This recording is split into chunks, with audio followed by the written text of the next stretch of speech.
Greetings and welcome to the Initiative Order, and welcome to our playtest live play session of Deep Breath, the anime-inspired urban fantasy setting designed by J Casual, where you get to live your anime dreams where the old world of magic is in conflict with a new world of technology.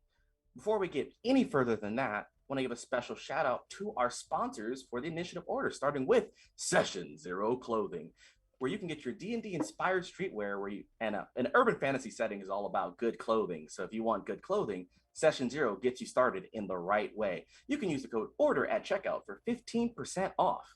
And then we have Norse Foundry, artisan dice makers. If you want to get those shiny math rocks like the goblins that I know you are, just like I am, Norse Foundry's got what you need. And you can use the code TIO15 at checkout for 15% off.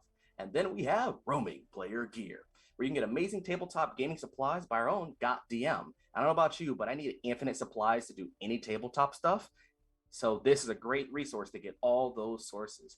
And then Mithril Armory, makers of the 10, 10, 20s, and I'm kidding on that song. But you get your 10, 20s and amazing, first off, the 10, 20 is amazing, where it's a foldable D20 and other gaming accessories. You can use the code, I forgot the code right here. I think it's order for 10% off for Mithril Armory. And we are also proud ambassadors of Jasper's Game Day, a charity raising awareness and prevention of teenage suicide. You can check the links in our About section for more information on all that, because we believe no one is a natural one. Everyone's a natural 20 in our eyes. And for Mithril Armory, it's actually initiative for 10% off. I was so close in this intro, flowing so well. So I'm going to stop talking, give my players a chance to speak on themselves. So we're going to start over with Jules. Alrighty. Hi, my name is Jules. I am an actor. I, in the past, have done work with DM Screening, who we've actually seen on other streams here, Logan. And I'm going to be coming up on a couple talks with him in the future. So I will be playing Aerglo Jabek. They use they, them pronouns. They are a Maluadite desperado animist. Delightful. Pew pew. We're going to move over across the screen over to BJ. Hi, everyone. My name is PJ McGaw from Nat20 Productions. You can find us on Twitch at Nat20 Productions Official. I'm also an actor, but also a GM and role player. We took a hiatus for the holidays, and we're coming back next week with like 2 episodes away from the conclusion of the Great Orc War that's been blowing up all over the place. So if you want to see the conclusion and how heroes can rise in the most complicated of circumstances, come check us out, have fun. And today, I'm super excited to be back on the Initiative Order to play Joe Yagi, or a man that likes to be called the Guardian. He is, he goes by he, him pronouns. He is an Iroh Astral Child, and his class is a Bellator confrontationist. There's the word. So I'm looking forward to doing this. Oh, delightful. So exciting. And moving over across, Beau.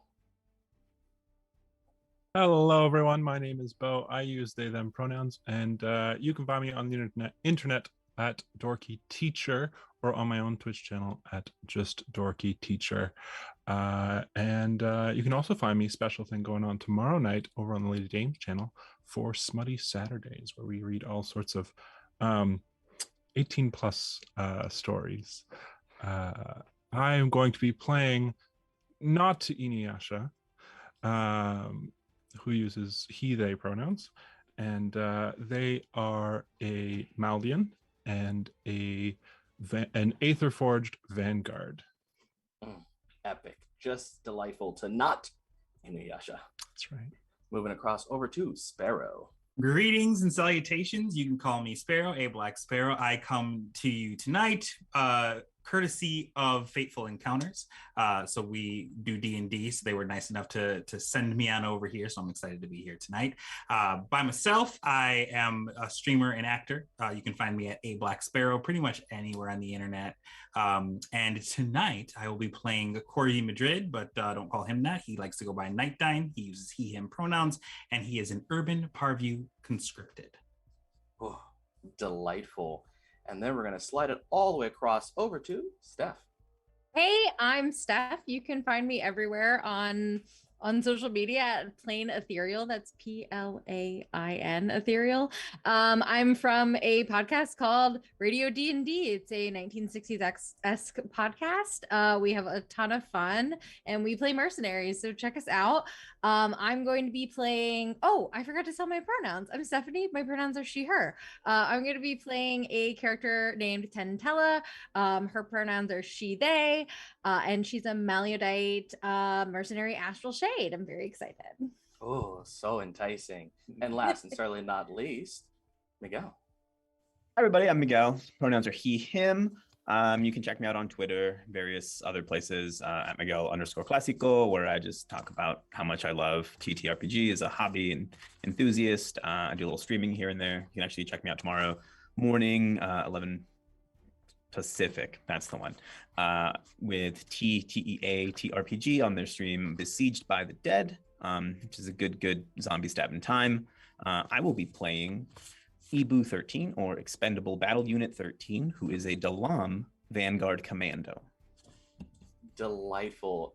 Everything that you see here is all based off the species, classes, and features developed by myself, Casual, who owns Casual Creativity, creating TTRPGs and video games soon enough, in collaboration with Dragon Rock RPG Design, who have been insurmountable in helping us through the balancing of mechanics, features, and ensuring that everything that you see is also compatible with D&D 5th edition, meaning everything you see here can be brought to your table, and vice versa, everything you love can be brought to Deep Breath. The biggest thing we always focus here is about the anime-inspired essence that it is. So the thing about Deep Breath is we want to know, when it comes to the old world of magic, the new world of technology, where is it that you stand? Inhale anticipation, take a deep breath, exhale excitement.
Welcome into the stream. So starting off in this time where we're at, these individuals all have a history of one way or another, be they heroes, maybe once villains.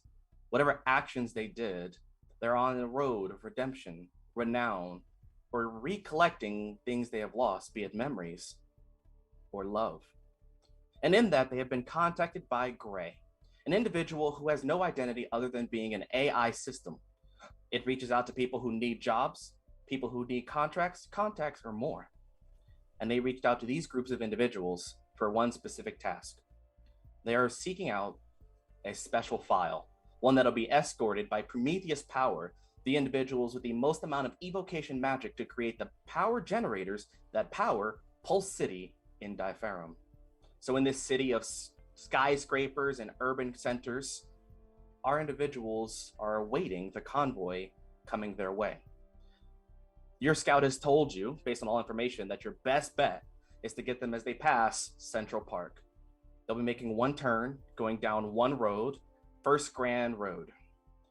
It's probably the only chance you'll get to get an effective chance at the convoy.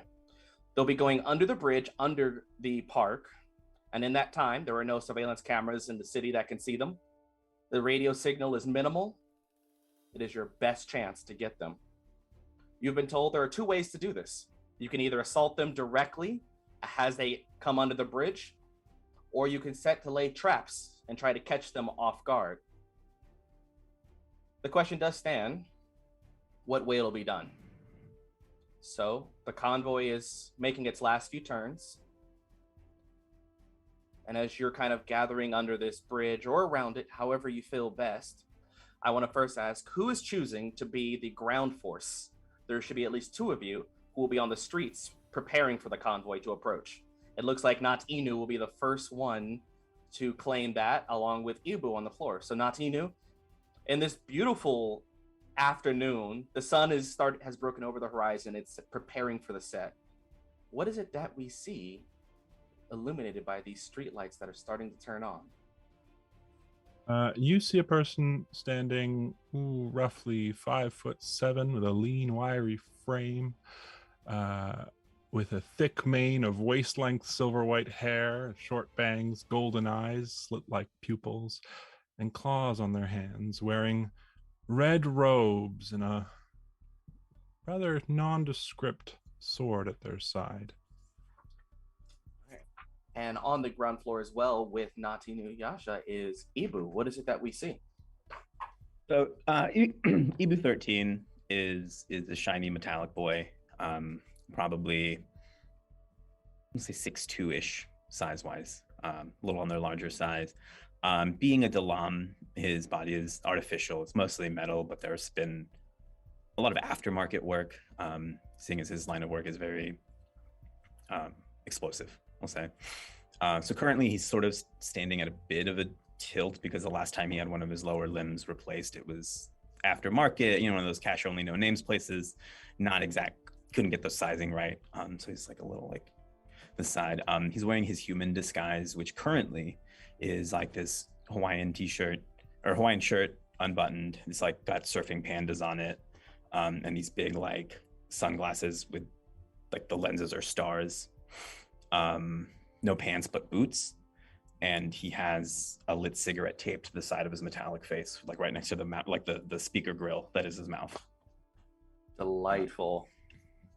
And so as you're kind of preparing, you start to get notified that the vehicle convoy is starting to make the last turn that it's necessary. This contact would be coming from 2 people who are going to be at the front end of this tunnel under the park. Which 2 of you will be choosing the front end while the other 2 will be choosing the back end of this tunnel? Which 2 will be the front scouts? It looks like we have Aerglo and Tela will be at the front end scouting and preparing, keeping an eye. So, Aerglo, what is it that we see? All right. So, Aerglo is about 5'10". They have long lavender hair that kind of goes down to their mid-back, kind of sectioned off into pigtails like these. They're wearing a gray Stetson hat. And like a long like lavender trench coat. They also have gray like skin, and with that gray skin they actually have what is it, like lavender purple like cracks going up their arm, like just like marble cracks, and one like solidly in the side of their face, like they've been impacted in their face really hard. And then beside you will be Tela, possibly across the street of the tunnel entrance. What do we see, Tela?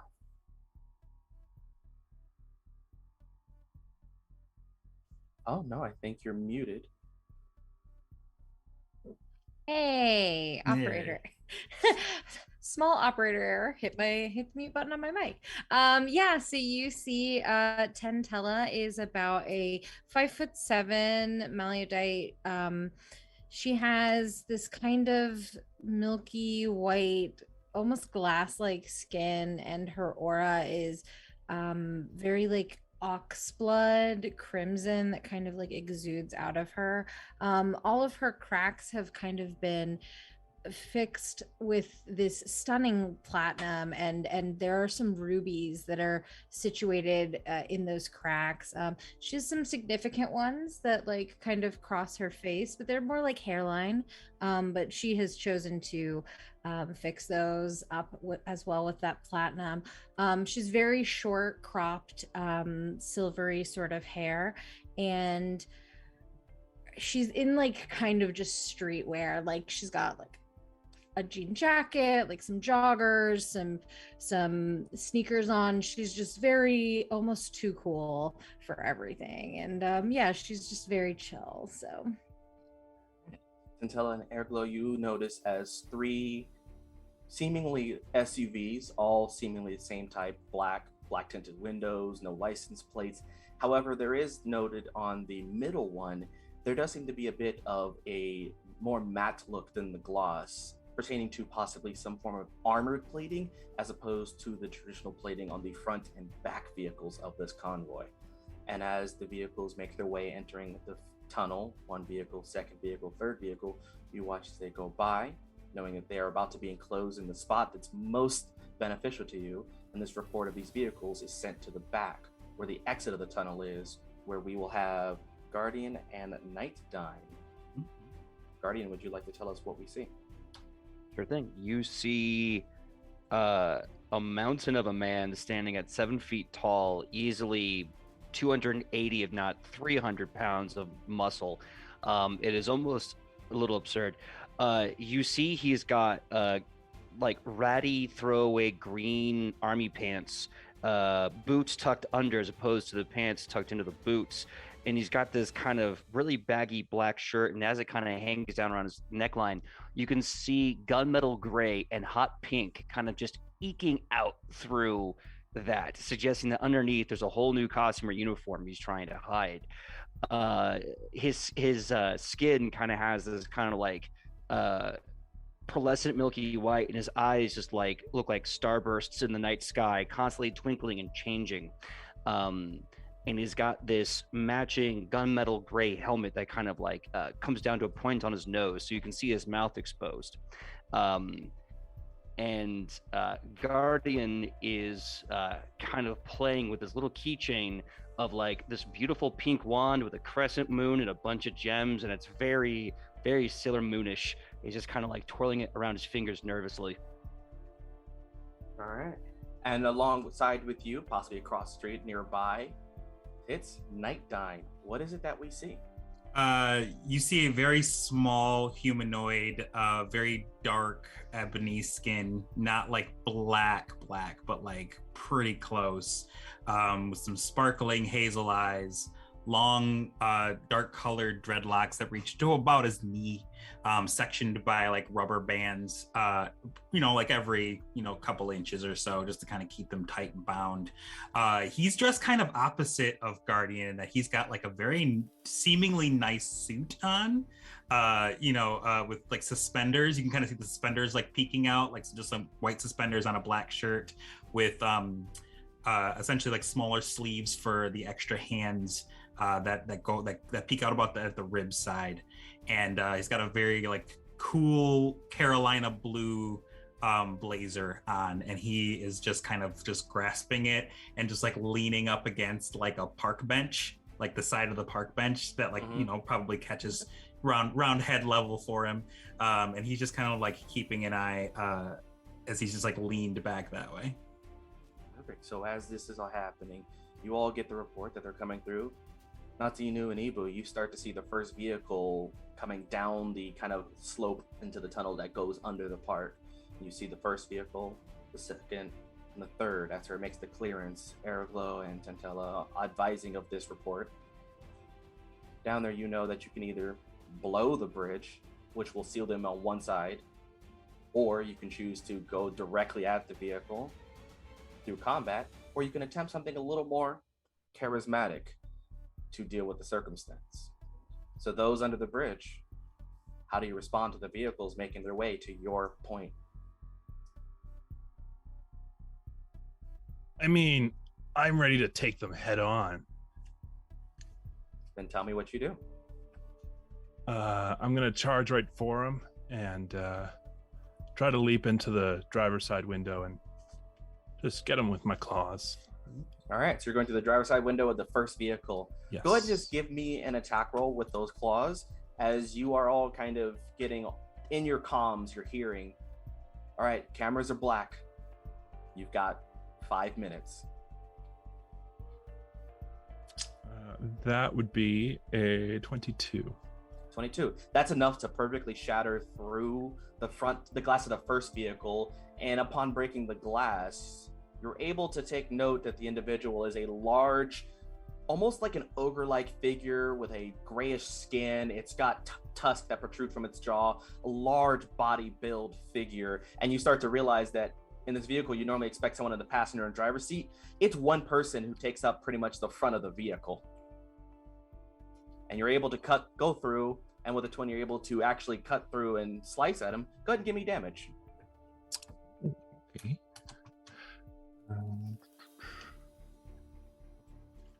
And as you do that, everyone, just for the sake of make sure I manage everything, go ahead and roll me initiative. So that's going to be an 8 on the claws, and as I jump in, I'm just going to yell, "Iron Reaver!" Delightful. Oh, that's bad initiative,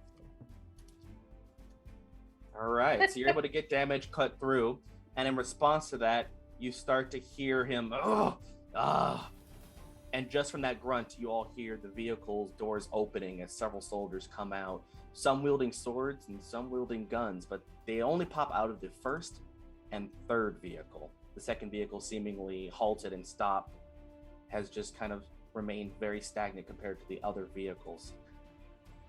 So for initiative, who got a 15 or 20 and above? Ibu, what do you get? 21. 21. 15 to 20?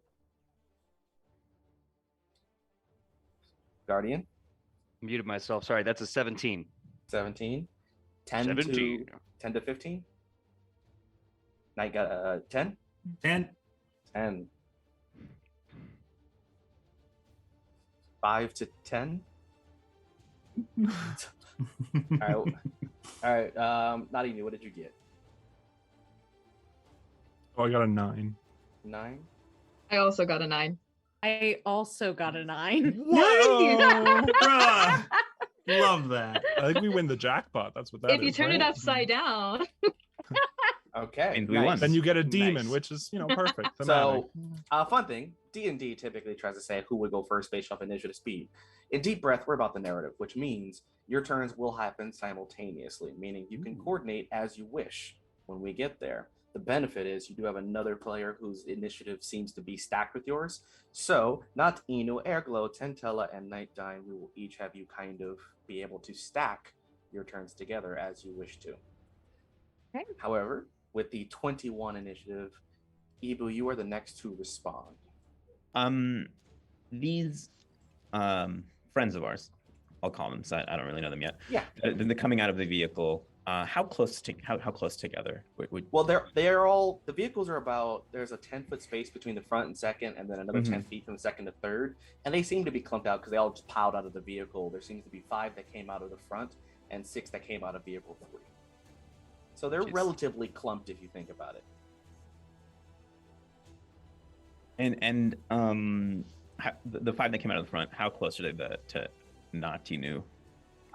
Only one is probably close that came from the second part of the vehicle as opposed to the back. So Notinu is engaged with both the driver and the individual who came out of the behind the driver's seat right now.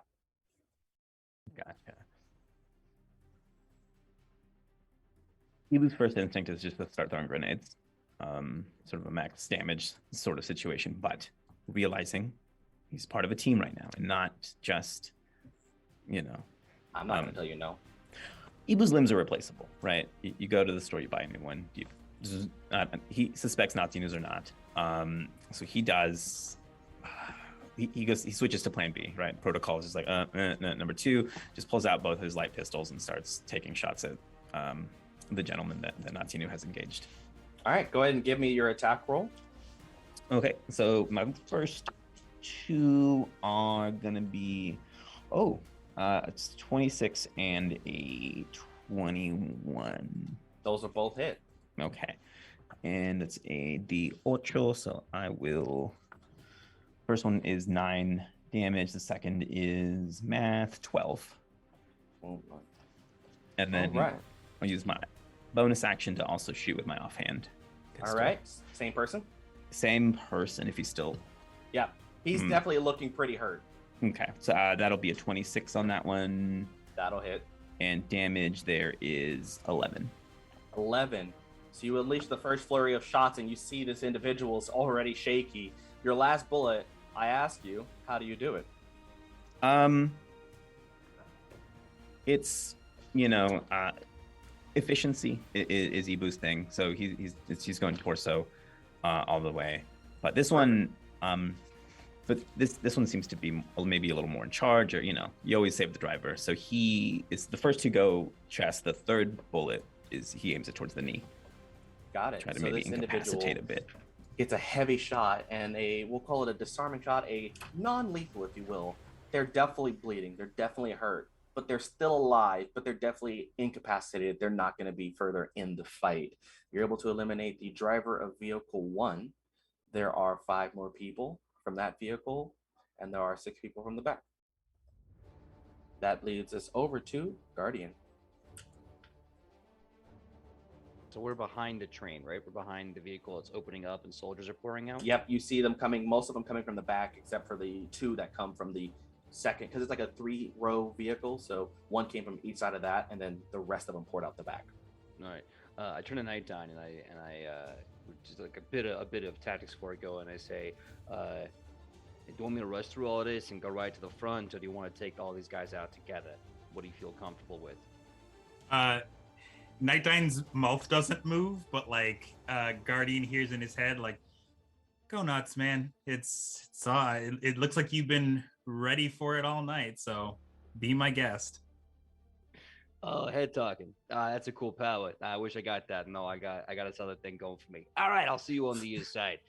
And then I turn and I take a 3-point stance, and suddenly the ground underneath me breaks like a crater as you see light shoot out and wind starts coming off my back. And as I'm doing this, you see my body vibrate, and the throwaway trash clothes I had melt off my form as I activate Zephyr Strike and take off in the blink of an eye past all the guards. Beautiful. Knightdyne just sighs, show off, You know it. What a drag. Yeah.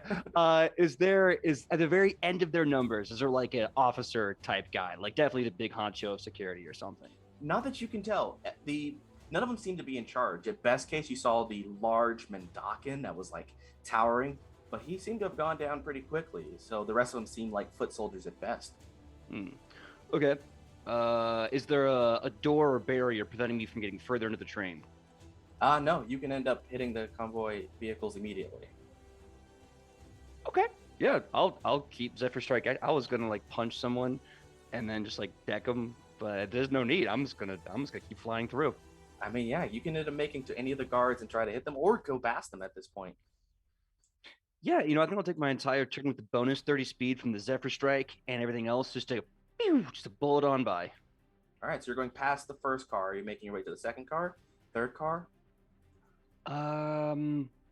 We're gonna take it. I'm gonna, if I can, kind of do an Overwatch scan. I think I'm gonna go to the third car eventually, but I want to see if there's any other people of interest along the way. All right. Go ahead and give me a perception check as you kind of zoom by the vehicles. Ooh, please don't suck. Ooh, that's not a good start, and it's gonna get worse. So my total perception check is 14. 14. Yeah. That is enough to kind of, with the light coming off your body from the motion, you do see the reflection of the tinted black windows. However, for a moment, you do notice that in the middle car, you see a bright white light. The only reason you could see it is because it's bright enough to be seen even through the dark window as you move by, only for that moment. You can't see anything beyond the fact that there is a bright enough light to penetrate heavily tinted windows.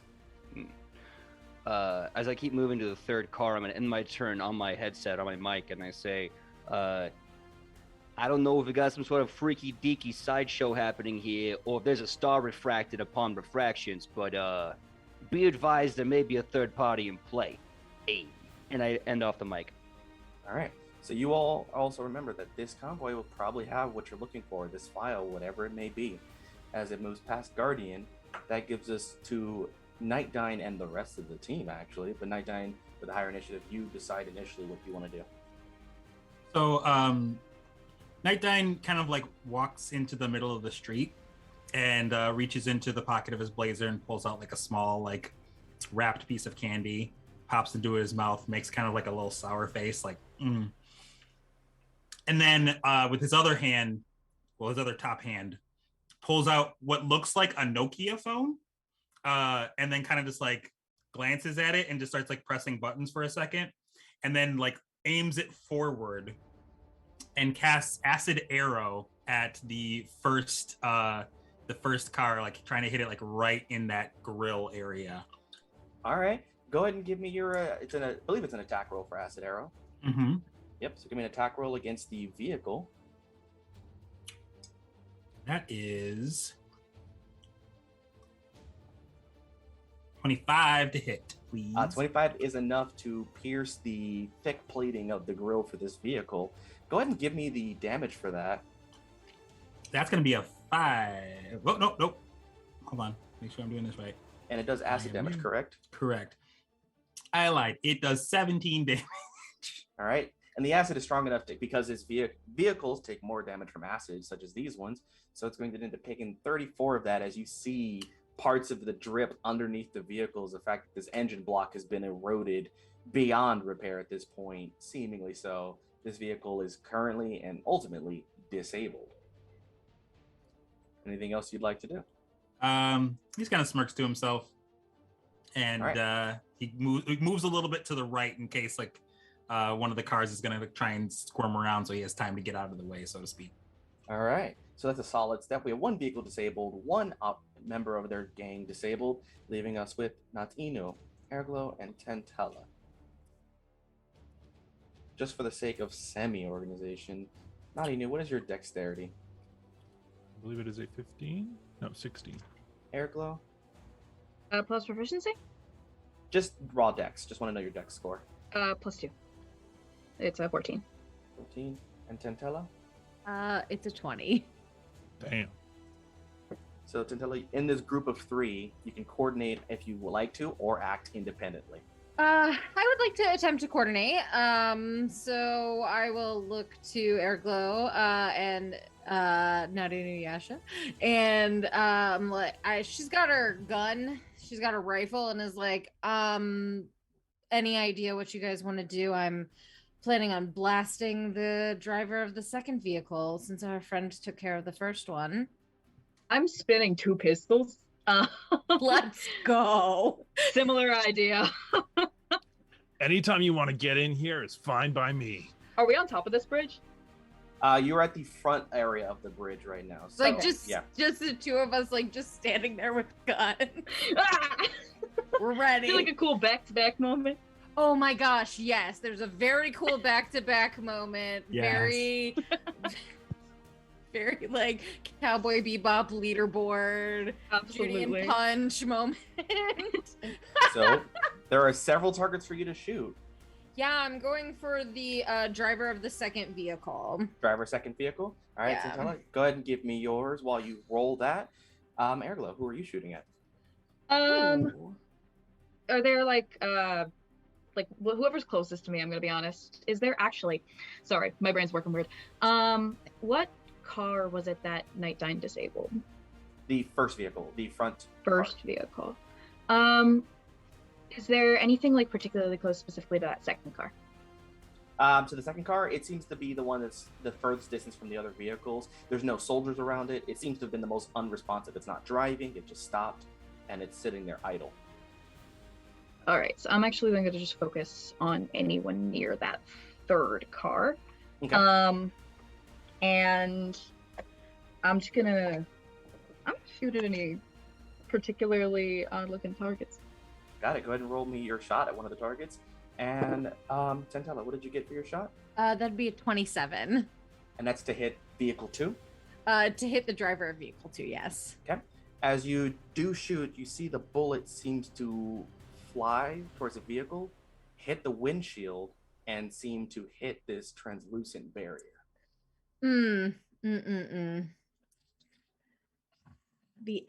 nerve, the absolute audacity. Go Or ahead. not Inu and Guardian, with the fact that you were closest to this area, you do see this translucent barrier as the most clearest, as it seems to ripple and cause a shimmering light to go all the way around the vehicle for a moment. Seemingly like the concept of a force field, but possibly just in response to something.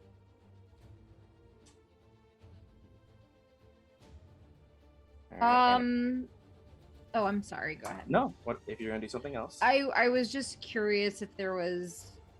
I'll let Notinu and Yasha go, and then we can circle back All to right. me.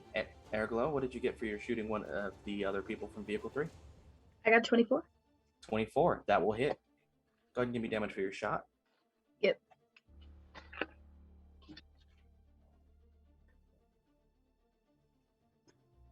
Oh wow. Well, it's full damage.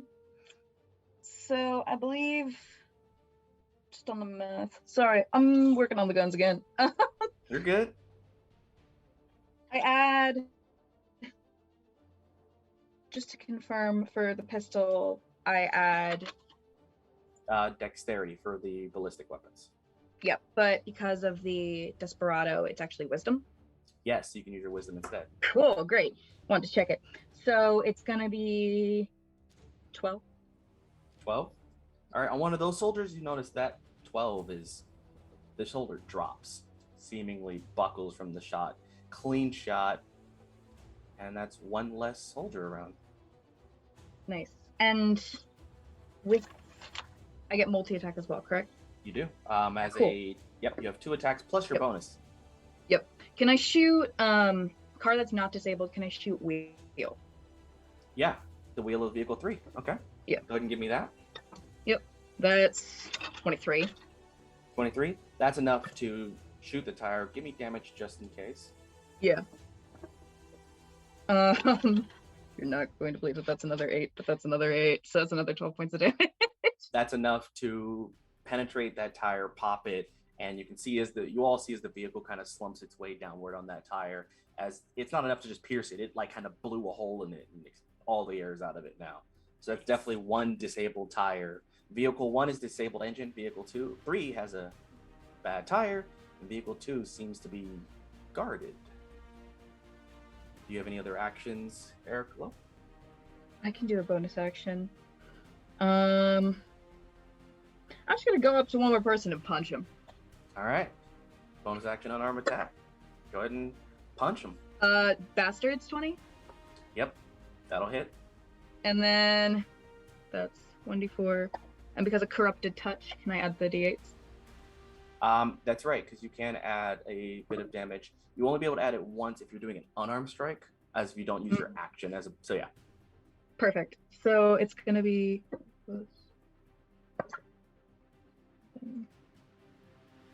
another 12 points of damage in a And- punch. Nice. So after you shoot one guy, blow tire, you dash over to him and deliver a solid punch. As you all see the force hit, and the person for a moment has this like sickening look before they completely crumble from that pain. Where I punch them, it's like geode crystals kind of start on their face. So you do see the crystals form in that individual's face of their face mask, and you can see it tear through the mask and get on the flesh as the person buckles.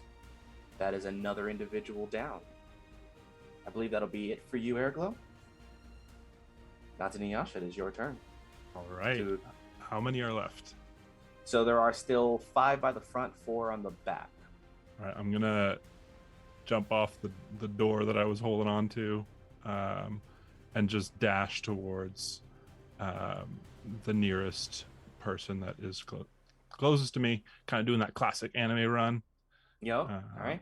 You can go ahead and and- give me an attack on any of the soldiers.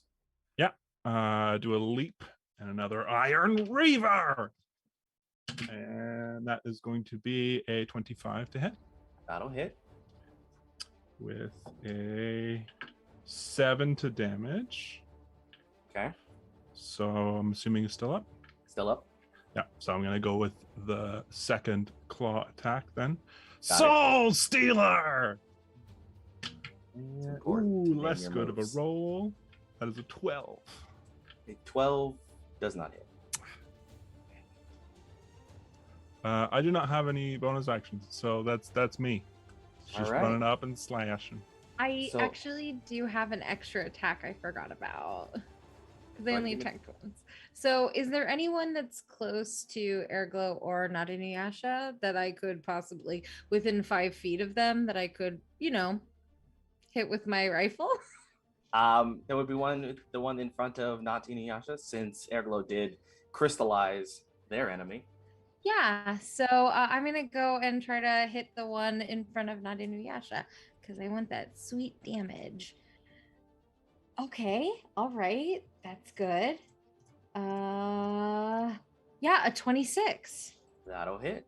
Great, and I want to use my deft blitz. Yep. So that's 1d6 plus 5. So that's 8 and then 5d6. Okay. Yep. hold on. That's 4 and 5. Okay. 1, 2, 3, 13 extra. 13. And that one buckles from that. So after getting clawed at by Notinu Yasha, is prepared, getting their gun to respond, and starts to reach for their blade, and a bullet just through their back as their body buckles in front of you, Notinu Yasha. Awesome. Can you guys let me get kills? Sorry. Move faster. Yeah. That Just leaves pull- 4 at the back Move and 3 into the faster. front. Pulls So back her gun and blows the smoke off of it. 2 are going to fire on Ibu from the front vehicle. Does a 22 hit?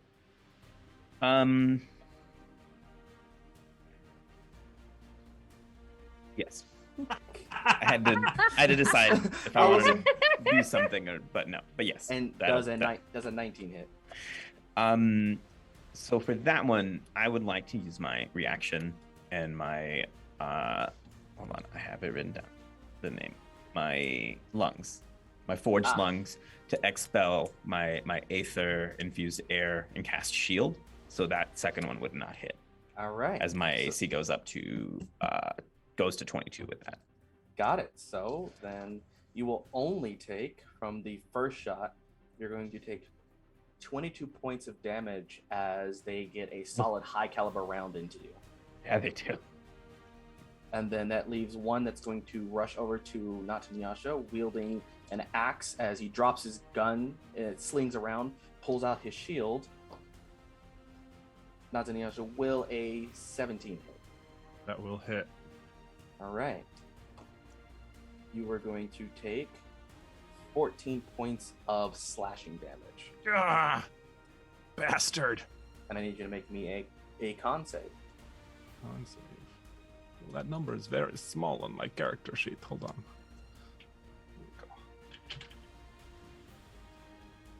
Oh, no. That is a 12. All right. You are going to take an additional 23 points of lightning damage as you see a surge of electricity come from the axe as they activate the energy inside of it. Okay, well, how much is that total? It's 14 plus 23. plus 23. Okay. Yikes. Okay, that leaves over to 2 that are going to go for Aerglo. 2 are going to go for shots at you. Okay. I know this one's going to miss, but is an 18 going to hit? Actually, yeah. All right. You are going to take 11 points of piercing. Okay. Another one is going to pull out his shotgun. Will a 19 will hit? Yeah. And you start to notice from the tip of the barrel this like liquid, seems like molten metal is coming out of it. That is going to be 9 points of piercing. And you are going to also take an additional 16 points of fire damage. Okay.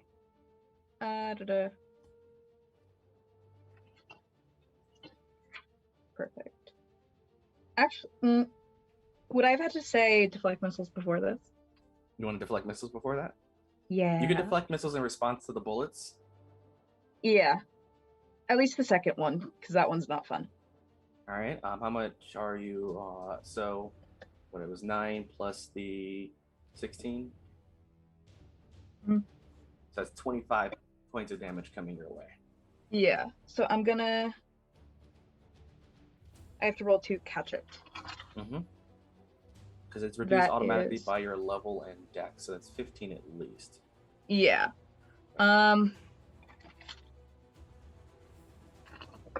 Roll. 20. 20. So you reduce it, and you will reduce enough that the bullet doesn't really go. So you're only going to take the 5 points of fire, but you also notice that that molten feel, it burned for a moment, but it didn't stick to you. You had a feeling you avoided being ignited by this fire. Nice. And then that leaves one more, which is going to fire a shot over at Tela. Tela, who's been shooting, does a 19 hit. Yes, it does. Okay. You are going to take 7 points of piercing damage, and I need you to make me a strength saving throw. Strength saving throw. Ugh, I don't want to. It's not good. It's a 4. When you get hit, you're going to take an additional 18 points of force damage, and you're going to get pushed back 15 feet. Okay, so how much damage was that total? 7 plus 18. 20. Wow. 26? 25. 26. Okay. 25 sounds right. Yeah. Okay. 25, and you'll be knocked back 15 feet and knocked prone. Okay, so I'm outside of the tunnel area and I'm on my back. Okay. Yep. Ow. All right. That's cool. That is it for those soldiers as Vehicle 2 starts to drive. Very slowly, too. Not like it's speeding. Vehicle 2 just kind of starts to pull around and prepares to exit this tunnel space at a very leisure pace, if you will. And that's it for that. We are back at the top with Ibu. Going back to throwing grenades. Is that a whole action? To throw the grenade would be an attack to do it. Okay, so that would basically take my attack, and I wouldn't, with multi-attack, like, could I still fire my pistol, or is it just the grenade as the whole? The grenade is the whole. Yeah, it takes That's the time cool. to get the grenade and throw it. Yeah, no, makes sense. So yeah, Ibu's gonna reach for his bandolier that has the grenades on it. It's like fused to his chassis, you know, right above the spot where he has etched Mama Tried. Again, he gets a lot of these aftermarket, you know, so it's not like he's like, that one was cheaper. Of course, that's what I'm getting. But the bandolier has like a lazy Susan system on it, right? As does the little belt on his waist, and it like just zips around real quick, and he grabs an adhesive grenade and tries to roll it or throw it under the vehicle trying to escape, so it like, you know, hits the wheels and sticks it in place. You know what? Because the vehicle technically would not be able to really, I don't think it'd be able to resist. No, so this grenade rolls under the vehicle that's trying to pull away, and you all hear the explosive sound. But for those looking, see this like opaque, strange, like deep yellow foam expel out. And then once it expels around the vehicle starts to slow down, and you hear the vehicle's engine roaring, tires trying to spin, but the adhesive grenade has locked the vehicle into place. So Vehicle 2 is now stuck. Anything else, Ibu? Would I be able to rearm myself, like grab my pistol again after throwing the grenade? Okay. In that case, yes.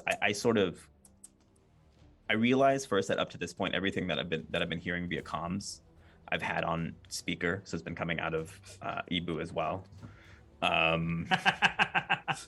So shuts that off and goes back to like talk mode, and then his sort of like metallic voice as he's pointing his guns at the mob that's out, right? He goes, "You all give up?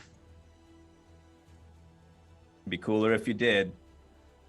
And then I'm gonna use my, what is it called? I'm just going all out here. My extra effort to go ahead and take another attack. Oh, okay. With my, I'm just gonna attack with both pistols. All right. There are three that are towards the front vehicle and 4 by the back vehicle still. I'm just going front to back, very methodically. And I guess my shield is inactive too. Yeah. And when that came up, when it exhaled, it was like a small swarm of tiny little robots that look just like Ibu, but have like little wings, and they sort of just like came up and like as a group caught the bullet and then like directed it away. But now they've all just sort of fluttered to the ground and just like that tracks gone. But yeah, with my first attack, that's not gonna hit. That is an 14. 14 does hit. Oh, well, how about that? Second one, also 14. Huh, wild. Okay. Go ahead and give me damage for the first one. Damage for the first one is going to be +5. So that's 14. Damage on the second one is 7. All right. The first one goes down from the 14. The second one gets a heavy shot and kind of wavers for a moment, but then turns its gaze and it looks directly at you, knowing that it's tired of you specifically now. And then the extra effort says I get an extra bonus action as well. It was supposed to be choose. Oh, it was okay. So then I'm good. Yeah. So that will conclude for Evu. That moves us down over to Guardian. All right. So quick clarification, because I think I kind of tenured my Ida a bit too hard here, and I don't know how I might have like Ingenium too close to the sun. Where am I? Am I in number 2? Am I in number 3? You're by vehicle 3, so you are by the vehicle that got its tires shot out. Because I believe you said you were making it to do a full survey, so you had to go past all 3 of the 3 vehicles that drove in. Okay, so is there anything of interest in number 3 before I go zipping off to number 2? It's trying to make its escape. 3 seems pretty empty. It seems like the 6 soldiers that jumped out were all that was there. So it's the 4 remaining standing soldiers around that vehicle. Vehicle 2 has no soldiers that have come out of it. Okay. So what I'm going to do then, I'm going to now continue my Zephyr Strike, and I'm going to try to punch the engine block of car 2 that's now slowly trying to run away. Okay. You will know that it is adhesively stuck right now, so it is technically restrained. Restrained. I think that's still good because I want to say that little flash of light was kind of weird. I want to figure out what the hell that is. So maybe I'm still going to go to number 2. Okay. Concentration to keep up Zephyr Strike. Is there anything of interest now that I'm in there? Can you make a perception check? I can cast guidance on myself really fast. When you're with what you already have from the vehicle, you can't really see inside of the windows itself. They're black tinted. The only reason you saw that hint of light for a moment, but as you kind of get back over to it, you can't see that light or inside of the vehicle from any view you can see. It's pretty dark. One could say it's almost like a magical darkness. Okay. You know what? Plus ultra, I'm going to break through it anyway. I'm just going to break right in there, and I'm going to take whatever is in this vehicle. Let's go. What do you want me to roll for that? Go ahead and give me an attack. The question is, are you going to go for are you going for passenger, driver, or right behind the passenger and driver? It doesn't matter which window you're going to try to crack. Makes sense. Let's go for driver. Let's go for there because just be safe. Okay, so I have advantage with Zephyr Strike. That means it's going to be a 21 to hit. And out of curiosity, can I use my primal savagery or shocking grasp cantrips as a melee strike? In this case, yeah, that's okay. How they work. Yeah, you can use the primal savagery instead of a regular attack. Cool. And it's not like I can do it like twice or whatever for an attack action. I can? It takes your entire action. Yeah. Cool. Yeah, I did not want to get that too busted. Okay, cool. You want me to roll damage at all? 21 to... Go ahead and give me damage. Okay. Let's see if you can break through this. Okay, so this is going to be 25 radiant damage. All right. So you, in your Zephyr speed, run up to the driver's side window, charge up the fist, and you, as you punch, the first thing you notice is you don't hit glass. You hit this like translucent barrier, but you see it's not as bright as it was when the bullet hit it, enough to push through, and you're able to break through the driver's side window. And in there you see this seems to be an astral child Iroh. The first thing you do notice is like the entire left side of his face seems to be marbleized with this, seems like burn, but because it's dark skin, it's made it turn more ashen white than anything. Yeah, so like as I charge up, I kind of draw my fist back, and you see like a whole like star constellation start to build in the shape of an S within like another shape, and I just say Schuster smash as I break through, and then looking at the guy behind the wall, I go, "Oh, hey buddy, where you going? You mind pulling over? What the hell's going on here?" And he looks very visibly concerned. You can also tell from this side, you can also see the passenger seems to be a female. You notice the lab coat that she's wearing, which is kind of odd to see that in the current vehicle right now. So kind of switching, I turn to the lady with the lab coat. I go, "Excuse me, ma'am, no need to cry. I have arrived. Are you in trouble? Are you in duress? Or are you a villain like all the rest? Please, let the Guardian know how I can smile and save you today." And she just looks at you, and you could tell that she has this very stern look about her.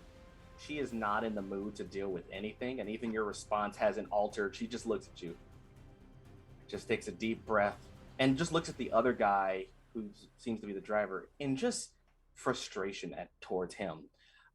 They don't get to respond yet because it's not their turn, but you do get these glimpses of insight just from seeing their expressions.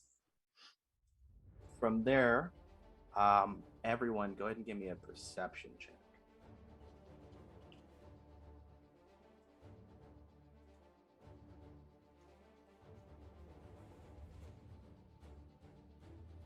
Did anyone get greater than a 19?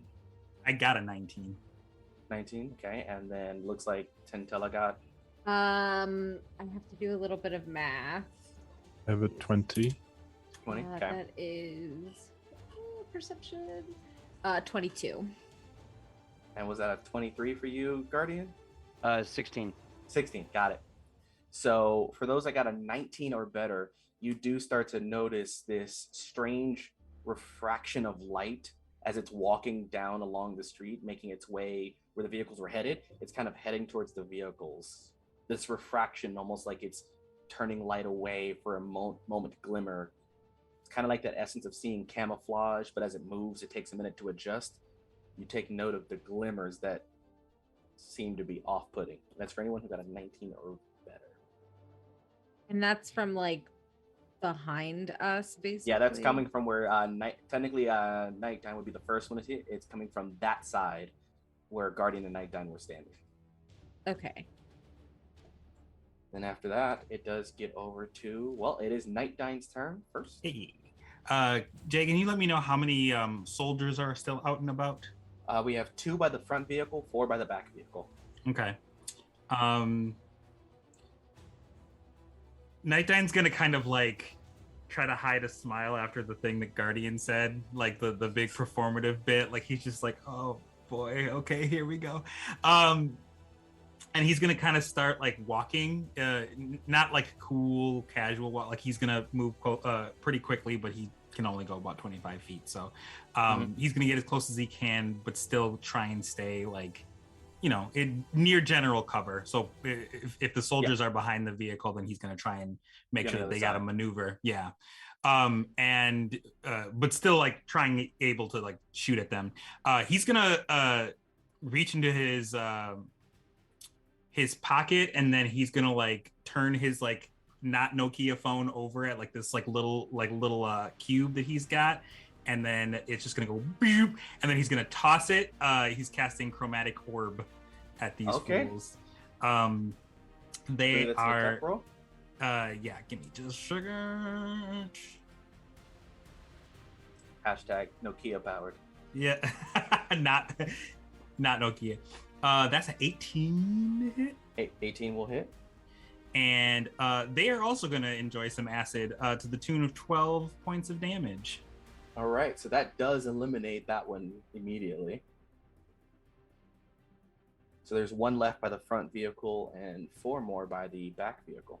Cool. So for his second trick, he is going to turn the phone over, and he is going to just kind of like look at it, think about it. He's like trying to think through it, and he goes, aha. And then he just like presses the 9 button, like speed dial, and like a small piece of like ice comes out and just starts building and spinning as he casts Ice Knife towards the other guy. That's a good move, not gonna lie. All right, go ahead and give me the attack roll, I believe. That is a 20 to hit, I believe. All right, that will hit. And that's 15 damage on him. All right, the front vehicle soldiers are all eliminated. And he just like breathes a sigh of relief, like, Jesus, okay. All right.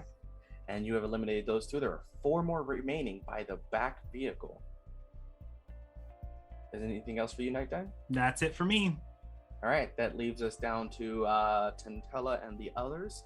Tela, you can coordinate or you can claim the turn. I would like to coordinate again, because I have been knocked down. So the first thing I think that I want to do before I coordinate is get back up. Preferably. I think that takes half my movement. Yes. Okay, so I have 15 feet. So I'm going to walk back to where I was previously. And I'm going to look at my good friends and just say, all right, there seems to be, 4 of them left. So let's... 4. There's a 5th one, actually. We've got company. Oh, right. Point off at the glimmer in the distance. There. I kind of like whip my head back, or like she whips her head back and then looks back at Notinu, Yasha, and is like, right. I saw that too. So As they pointed out, do I notice that? I believe so. I think it was Cool. for Aerglo, Notinu, Yasha, and Knightdyne were the 3 that saw it. Mhm. I didn't see it, but since they pointed it out, do I see I it? saw it. Yeah, that's right. Cool. It was Tela who saw it. So you see the glimmer for a moment. It does kind of seem to fade after like they move a little further. The camouflage seems to function again perfectly. So let me get 2 shots off and see if I can take these 2 guys out. Ergo, do you want to try to take out the other 2, and then Notinu, Yasha, you want to head for the big boy? Yeah, I can get him. Sounds good to me. All right. right. Tela, give me your 2 shots. Okay, let's go. Let me get my calculator. And I was letting you know it's an AC 14 for the remaining guards. Oh, so. perfect. Well, that was just a 14 on the die, so Beats it. yeah. And well, it was +9, so. Oh, okay. My bad. You did say on the die. I don't even. Yeah. Yeah. That's 7 piercing. Oh my gosh, no, it's not. I've been rolling a d6 this whole time because I got my little things mixed up. Okay, so let me just roll a d10. Fingers in the wrong. Oh my. Whoopsie. Wrong bullet caliber. Oh my goodness. Just jams up a little bit. She's like, hold on. Fixes her gun. All right, I'm good now. Give me the damage for the actual. Okay. So that's 6 damage because I rolled a 1 on that die. And I'll roll my second shot. Okay, and that person is still standing. I will shoot them again. Okay. That's 13 on the die, so plus That'll hit. 9. Yeah. Okay, let's try not to get a 1 this time. A 6. So that's that'll be 11 piercing damage. And that one it drops. Yeah, Tela will turn back to Aerglo and just be like, okay, so kind of, And it's a win. You did a pretty good job. Bad bullets. It happens sometimes, happens to the best of us. That leaves We'll Aerglo. get there. You have 2 targets that you're shooting at? All right, I'm actually not gonna shoot. I'm gonna just pop, you know. Oh, yeah. I mean, give him the good old 1-2. Hell yeah. I rolled. Sorry, I was about to roll my damage. I rolled for hitting both my first 2 hits, and it was a 26 and a 17. So. Yep, those will both hit. So first thing plus the corrupted touch. 17 points of damage. That's a solid hit, and will drop the next one as that hit will cause that crystallis flow again. Yep, and There are 2 remaining. second one. And not as good. 14. 14 to hit. Mhm. 14 hits. No, Yep. it was not a 14 damage. to hit. It was a 17 to hit, 14 damage. Yep, that'll drop that one as well. Nice. There's 1 remaining. I can punch again with a bonus action. You can. You can also spend your animus points to do stuff. And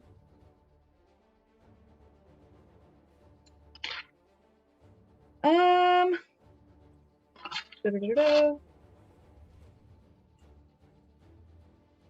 gonna actually spend an animus point to try to stunning strike it. Okay. Try to hold this one. Give me the That to hit. will hit. That'll hit. There's a 15 naturally on the die. Yeah, and I believe it's a con save. Yep, DC 16.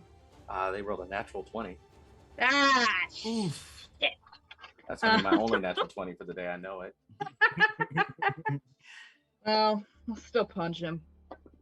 All right, how much damage? More than. I love that response. More than. More than it takes to take it to kill him. Yeah, probably. So that one drops. All soldiers seem to have been eliminated. Overshot that one a bit, but I was trying to keep him there, but you know, it's fine for now. Had to Soldiers on the compensate for ground. me. There is one on the ground who is incapacitated and not dead from the other ones. And for now, we'll keep initiative, but combat's kind of ended. So you are all able to move and act a little more freely. Guardian, you are the one by this vehicle, and this individual tries to open the car door, and it's kind of stuck because you both punched it, and there's adhesive all over the place. Can you want to just let me out the car? That'd be great. No need to cry. I have a right. Do you have a? You mean to get off the door? Is it like I can rip the whole thing out? You good? You all right? Yeah, you could just rip the door off. Yeah, I'll just. All right, everyone, stay clear of the area. A hero has arrived.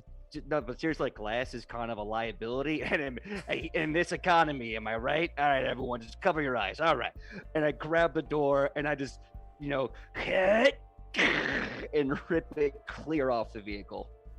And then the guy kind of comes out, and you see like the entire left side of his body seems to have, the parts that you can see, he has like very ragged leather clothes, but you can see like there's burn marks even on the leather that he seems to be kind of prominently showing. Like the burns don't bother him, and the fact that people see it, he's like, this is my feature. But you do see that he is holding in his hand what appears to be like a shotgun, but it has like a triple barrel, and he's like now pointing it towards you. All right, I'm gonna need you to back up real slow.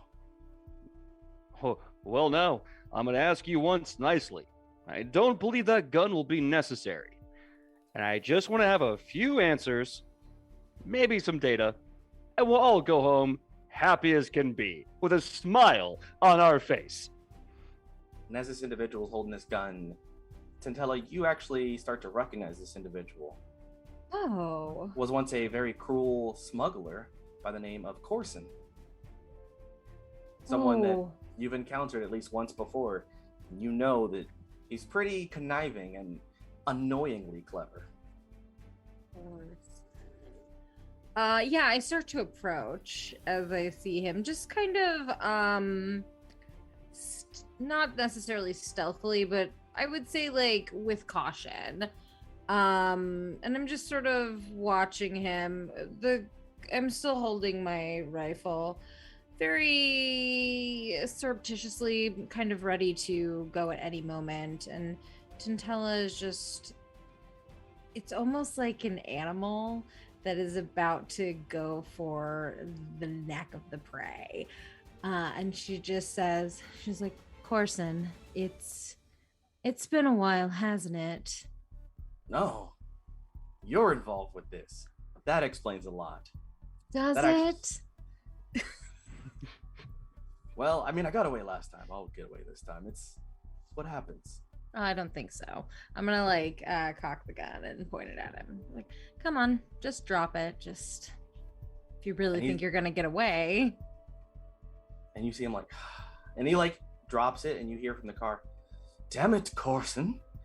What kind of?" And the passenger door opens, and this female, Maliadite in a lab coat, walks out. This is ridiculous.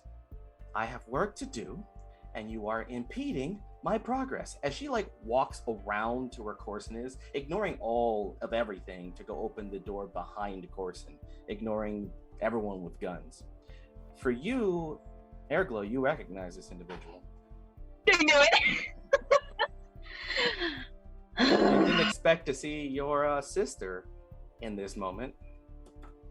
God damn it, Arya! Really? Got my guns pointed. I'm working. I am trying to get something done here, and you were kind of impeding on my progress. I'm working too. I got shit to do. We're here to get something.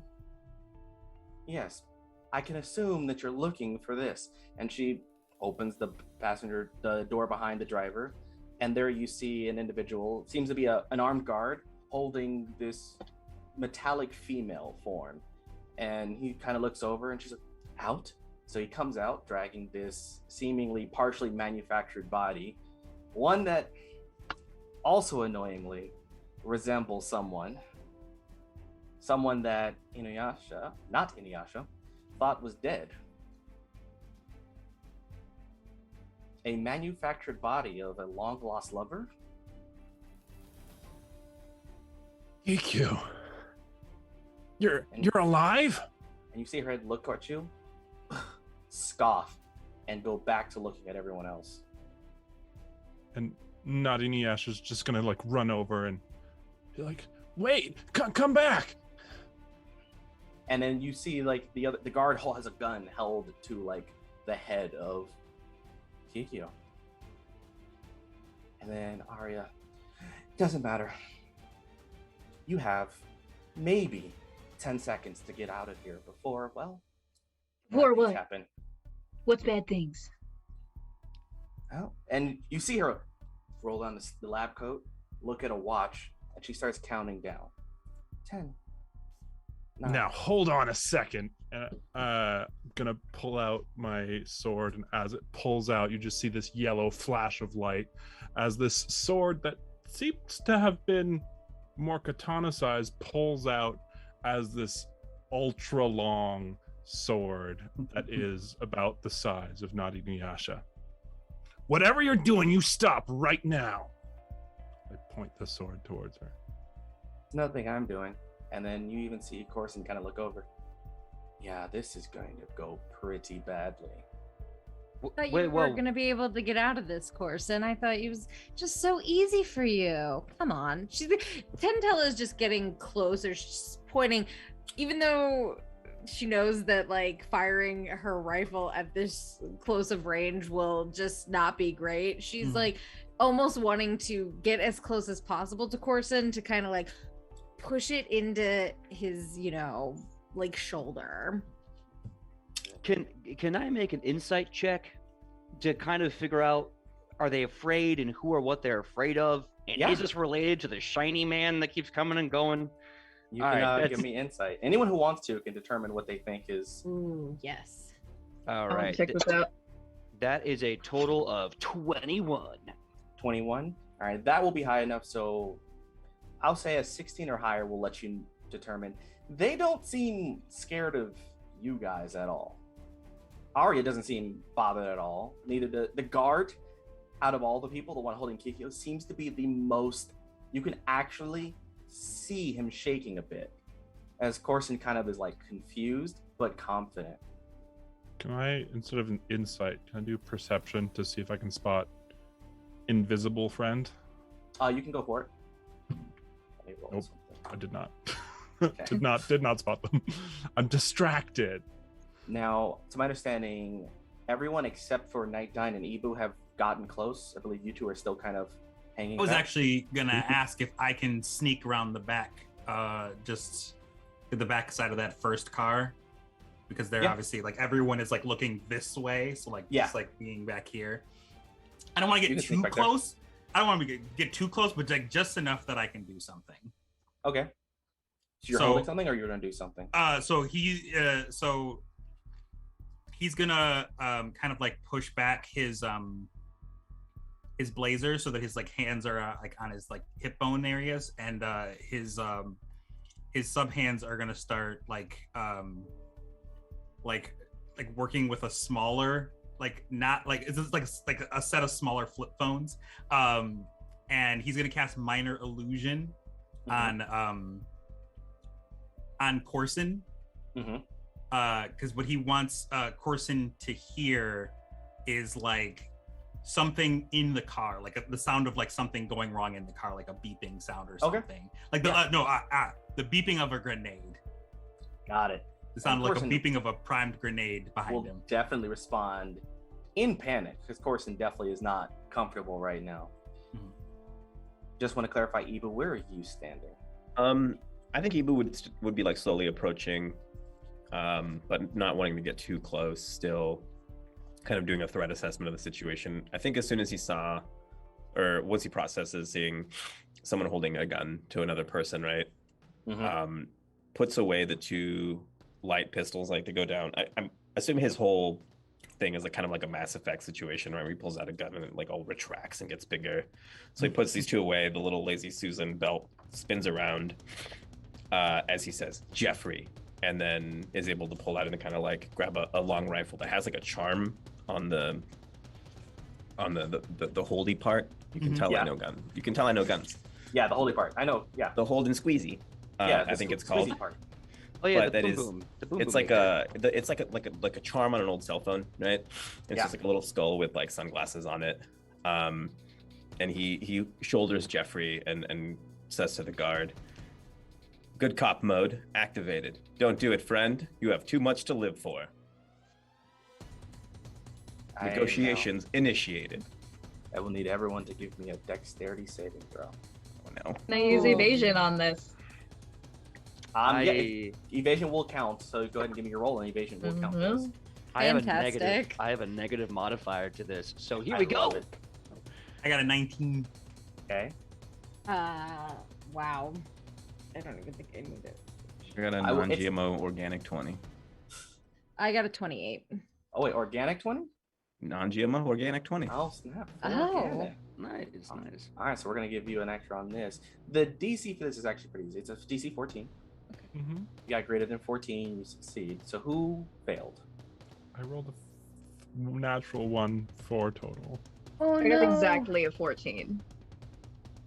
So as you all are kind of standing there with this vehicle, those that succeeded start to hear a ringing sound above you before you suddenly hear the sound of concrete shattering, and you're able to respond, step back as you see something pierce through the bridge space and crash onto the vehicle, and dust cloud builds.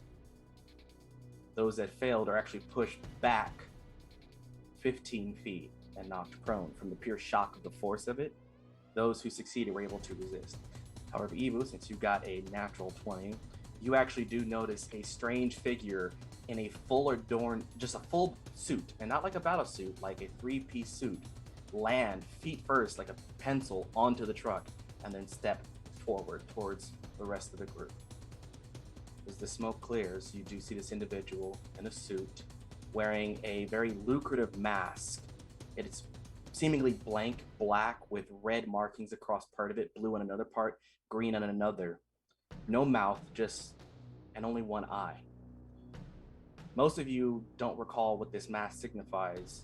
Guardian, however, you do recall this mask, which you've only heard about it.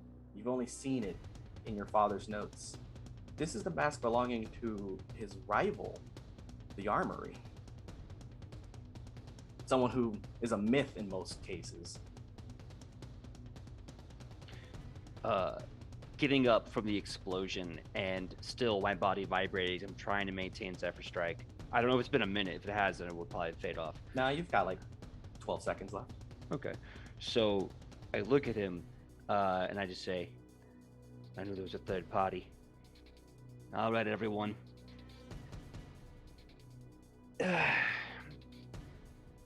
If you got big guns, I recommend you bring it out right now. And I point him into and like all of a sudden, like casting thaumaturgy, like heroic music starts kicking out of nowhere. Like that bittersweet, heroic, triumphant music as I start getting dynamically lit with like colors shooting all around me. And I look to him and under my breath, I'm like, all right, Dad, how does that speech go you always did? And I look to him and I just start monologuing. But I'm like pointing to him and I'm basically calling him out like I'm slowly walking up. I'll do it. All right. So I just start walking forward and say, you there, you who would see justice die so that money could pilfer your pockets and so the dead and the innocent strewn about in front of you. I will show you what it means to be power. I will show you a brand new day and what the light can really mean. Because with that great power comes an even greater responsibility. And I will die with a smile on my face so that I can live in a world without evil like you. Armament, be prepared. For today is your last day.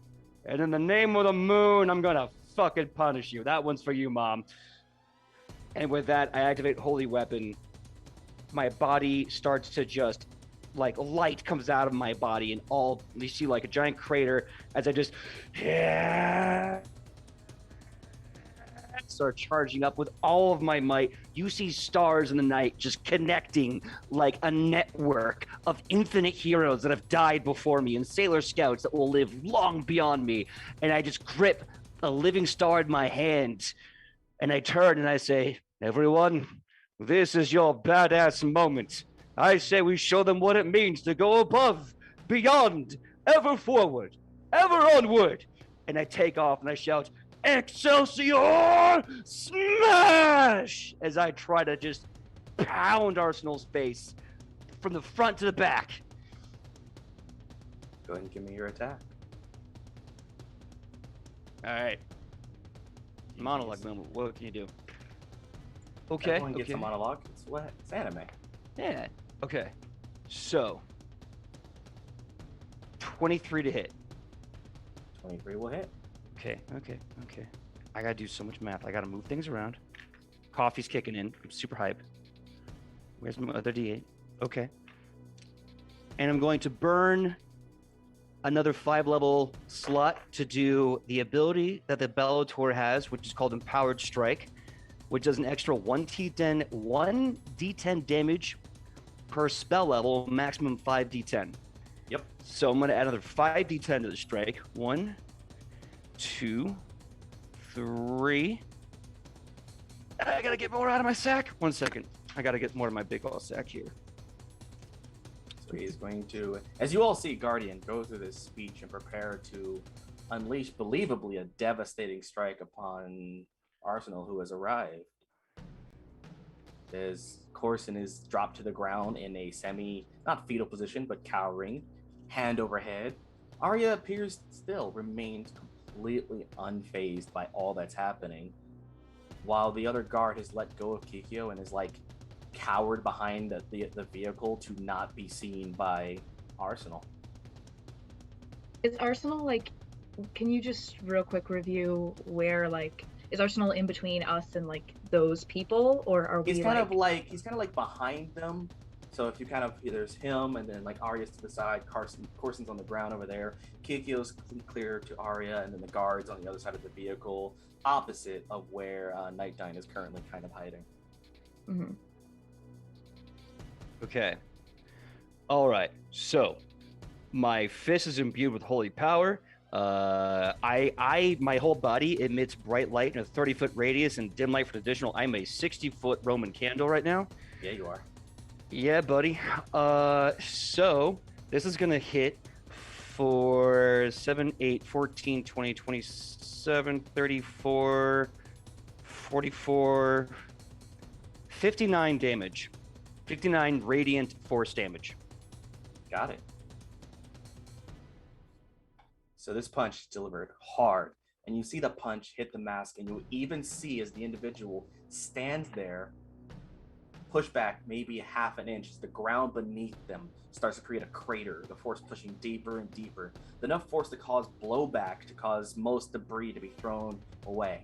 What you notice most of all is that Arsenal does not move more than at half an inch gliding across the ground from that strike. And we'll use their legendary action to respond. Oh no. It's gonna hit so bad. And like in that moment in between blows, I kind of drop the whole heroic facade. I go, all right, everyone, I got a bad feeling about this. This is not gonna go well. Nice monologue, though, One Punch Man. Look, my dad always said before he was killed by this schmagegi, like you gotta bring the drama, you know? And that's what. Yeah, it's look. I love it. No, keep going. Tentel's like, go, keep it up. Right. And in the name of, the rhythm's gone here. I lost it. You made me question everything. God. I just have to add schmagegi to my vocabulary, I think, going forward. Yeah, absolutely. It's a child-friendly schmuck. No one knows what a child-friendly schmuck is these days. Oh my God, my mom would have such a field day with you kids. I swear to God. So to clarify, just to make sure I know, the lowest I got was a 19. Does a 19 hit? Me. Yes, it does. A 19 hits? Mm-hmm. Okay. So a series of attacks as we'll first deliver a spinning kick to the gut, dealing 17 magical bludgeoning damage. Okay. Then we'll deliver a roundhouse kick to the head, dealing 19 points of magical bludgeoning damage. Okay, 19. Then it does a flurry of more attacks. Delivers another kick. Keeping in mind you all see is their hands have yet to leave their pocket. So we have 17, 19, does 14 after that. 14, okay. 15. 15. And you see radiant energy starts to come off their body as they surge. Oh no. Another 17. 17 damage will hit. 16 damage, because the lowest they rolled was a 19 on all 8 hits. Oof. 13 and 11. Okay, I gotta do some math because let's see. I'm gonna add that right now. 4, 5, 6, 7, 8. All right, I'm at least bloodied at this point. That's 123 points of damage. Oh, I'm alive and I'm not looking good. Okay, I have 40 HP left. As a series of 8 different kicks are delivered, hands never leaving the pockets of this individual, and then seems to land gracefully. And all you hear is Arya. You should probably run before it's too late. Did we get the data? Did we get what we came here for? Did anyone find that at all? No. All right. I can do this all day. You guys, y'all get the data. I'll just hold the line. Hey, Jay. On the other side of this car, I would like to open the opposite door very carefully to see if I can see what's going on. See if I can maybe grab whatever we're looking for and get out of here. So as you do that, you open it and you don't see anything, and you don't notice anything that seems off. There doesn't seem to be anything additional. So I can see. So basically, I can see like the people on the other side there. Yeah. Cool. As soon as I realize there's nothing there, I'm gonna like duck out of sight. Like I'm not exposing myself to any danger if I can help it. And then you do notice, and everyone will start to see as the semi-mechanical, named Kikyo suddenly is yanked, as if somebody grabbed and started pulling. And you'll start to see that camouflage appearance shift once more. And there you see a small little Parvu, also dressed in a full suit, a similar species to what Knightdyne is. However, this is one individual that Knightdyne can recognize via the bright red hair. This is, at least to Knightdyne, is known as the Scarlet Thief. Scarlet, say again. Scarlet Thief. It is a rival individual who likes to collect things, particularly from whatever you're aiming to gather. They tend to be the person who tries to get there first and succeeds most of the time. You see the camouflage fade, and with a smile, Corby, too slow, and blink disappears with Kikyo. Kikyo! Don't call me Corby, you fucking... Can I make a check to see if I can get any whiff of like where they went? Me too, please. By all means, go for it. Give it. Oh, insight? Investigation? You can give me insight or investigation. Either is you know I'm acceptable. getting that investigation, baby. Aerglo? Yeah. When he disappears, do we get any vibe from the other people of like, was that surprising to them? Yeah. Or were they expecting that? Corson is like shocked at everything going on, and Arya is visibly mad. Okay, sorry, go for it. No, that's okay. That's a crit, baby. It's a 28 total. All right. I will, with investigation too, right? Yeah. You kind of notice, especially because you know the Scarlet Thief, you know that he has a particular knack for stealing things, and he pretty much casts a version of teleport that recalls him to wherever his vault is. You know it works. You can even feel the essence of the magic. It works very similar to how the loot charge cards works, where if you use your charge card, everything you own is teleported to another location. It's teleport, and he teleported himself and Kikyo. You're not quite sure, but with your ability to track the magic, you know it is still in the city. You even have a rough idea of the general district that it might actually be in. For the first time, you might know where the Scarlet Thief hides out. Ooh, you flarking motherfucker! I'm getting you this time. And he kind of like ducks down and kind of just like moves towards the exit of the tunnel where he originally started with Guardian, heading in that direction. As he does this, he's gonna use the Parvu ability to give message, and he's gonna put in Guardian's head. This fight, ain't it, Chief? We gotta go. Yeah, I'm feeling like a sack of dicks. Let's get out of here. And as that, you kind of see Arsenal hasn't moved, seemingly just standing there as Arya starts to gather her things that she's dropped. And she's, again, ignoring the rest of you. It's time to go. And she starts walking, and Arsenal for a moment turns, looks at you, Ibu, nods, and then walks with Arya. Oh, it's little Miss Goody Two Shoes not getting her way. And you see her, she stops. Arsenal, one more. I get up and I start charging to Aerglo. And I look at you, I'm all like hunched over. My gunmetal gray and hot pink uniform is ripped open. As you can see, my ribs are broken in, blood's pouring out in between my teeth. I look at you and I say, "You want to take this one-out shot? You good?" I'll do it. All right. Fuck her, I hate that bitch. Ooh, I take a knee, and you can just put your guns right over my shoulders as I start charging a guiding bolt. Going nuts. All right, go ahead and give me the guiding bolt and the shots. All right. Let's get this action in response to her speaking. Okay, so 17 on the die face. 26 to hit with guiding bolt. 26. It was an 18 and a nat 20.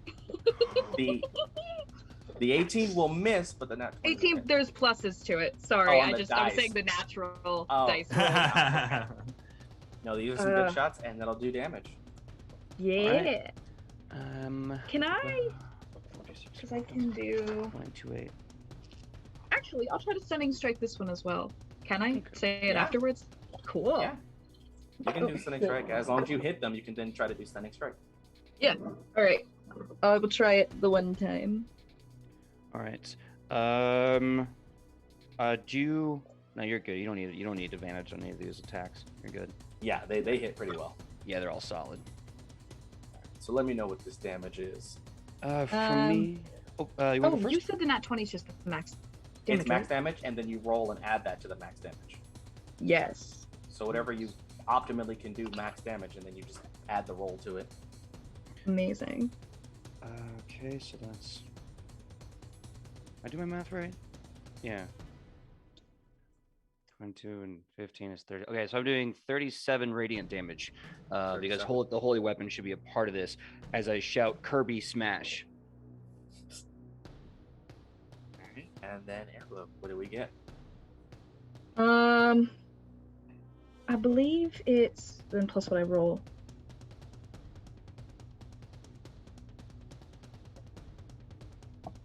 Is it at least with the gun I think you're using is a D8? Oh, no, Yeah. 'cause yeah, you do about D8. Yeah. Sorry, wow. I'm so bad at math. Welcome to Math Premium, guys. Yeah. I got 19 points on the first one. And then another 12 points on that second one. 12 points. Okay. And then the stunning strike? Stunning strike. It's a con save. 16. That is a 22. Damn it, So blowing through as these. the guiding bolt hits, the bullets start to fly, seemingly piercing parts of the body, but they're unfazed. But enough force causes the mask to crack and some of it fall away.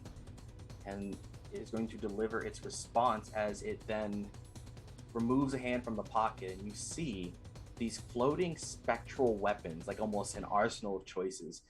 They're like almost like hologram, small versions of swords, hammers, axes, and you see him flick as 4 weapons fly through the air towards you.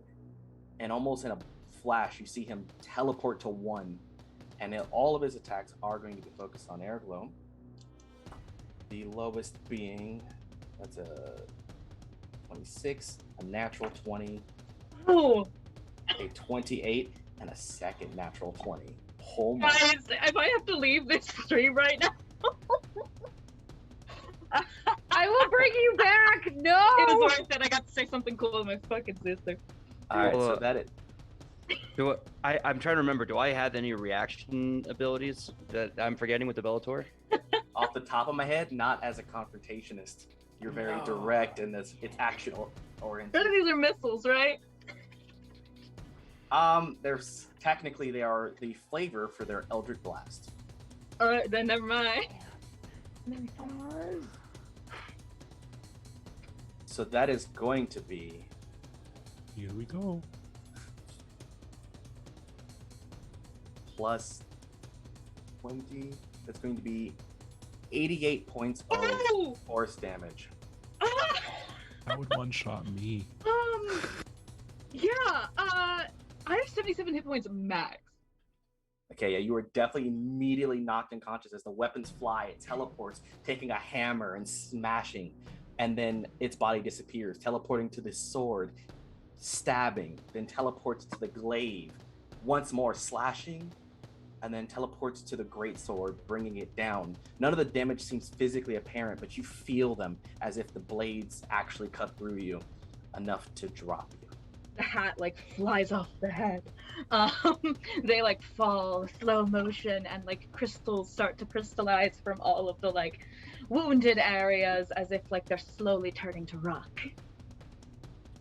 And Arsenal then turns, and then upon turning around, says, Ernesto, take care of your friends, and walks away, leaving Arya and Arsenal to leave. And that is where we're going to take our break. Okay. So stand by. We're going to be back after a few moments. Let my players get their bio break, deal with all the stuff they've encountered. Thank you so much for everyone that's been watching so far. We appreciate the love, the support, and casually, of course, for the moment being, stay casual. We'll be right back.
And we are back from the break. It's been an amazing experience so far. You are watching the live playtest of Deep Breath, the role-playing game, where it's an urban fantasy TTRPG setting inspired by anime and manga, shonen series, and JRPGs, where the old world of magic is in conflict with the new world of technology, where all your favorite anime tropes and other concepts are available, where you have species and classes inspired by things such as My Hero Academia, Dragon Ball Z, Attack on Titan, Full Metal Alchemist, Code Lyoko, and so much more. Before we get back into the game, let's recap who the players are and what they're playing. We're going to go around the room, starting with the debut stream for Jules. Hi. Once again, my name's Jules. I use she/they pronouns, and I am playing Aerglo Jabek, the Maliadite Desperado animist who is currently a pile of crystals on the ground. And fun thing about the Desperado is inspired specifically by gunslingers of anime, such as Vash Stampede from Trigun, Dante from Devil May Cry, and other gunmen in the same way. Moving along to the cross, we have Guardian. Hi everyone, my name is PJ McGaw, and I am playing Guardian, who got the absolute shit whipped out of him, and now we're gonna make a plan B. And you are playing? Oh, I didn't say it. I'm so sorry. I thought I said it. I'm playing Guardian, the Bellator. The Bellator confrontationist. That's correct. The Bellators are inspired by the brawlers of anime, such as, well, All Might, Saiyans, and even people like Ryu and Akuma having the ability to activate a very unique transformational power of unique proportions. After that, we have Notinu Yasha. Hello, everyone. My name is Beau. I use they, them pronouns, and I am playing not Inuyasha.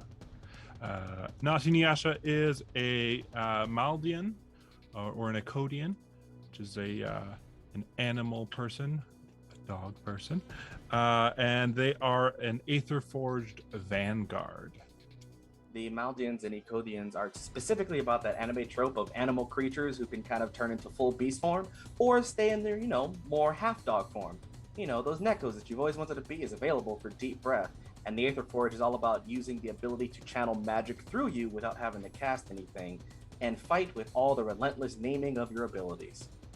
After that, we have Knightdyne. Hello, I am Sparrow. I am playing a Knightdyne, aka Corey Madrid. He is an urban Parfu conscripted, and I use he/him pronouns, and so does Corvi. And the Parvu are the chibi race, if you will. 4 arms, small, diminutive, but very lucrative, very powerful. And the Philosopher conscripted is specifically based off Full Metal Alchemist, the Alchemist, and other smart classes, if you will, allowing them to cast spells, bend spells, and also, because it's cybernetics and stuff involved in a fantasy setting, you don't need a spell book. You can use a tablet or a Nokia or a not Nokia phone as a spell book. After that, we have Tela. Hi, I'm Stephanie. My pronouns are she, her, and I'm playing Tela, whose pronouns are she, they. I am a Maliadite mercenary Astral Shade. Astral Shades, inspired by the idea of mage hunters, the ability to use magic to hunt magic. Very similar to the Templars or Knights, just like 7 Deadly Sins and other individuals who are very powerful against magic users. And last but certainly not least, Ibu 13. Hi everyone, I'm Miguel. My pronouns are he, him. I am playing Ibu 13, or Expendable Battle Unit 13, who is a Dalam Vanguard Commando. He big metal boy, he have guns.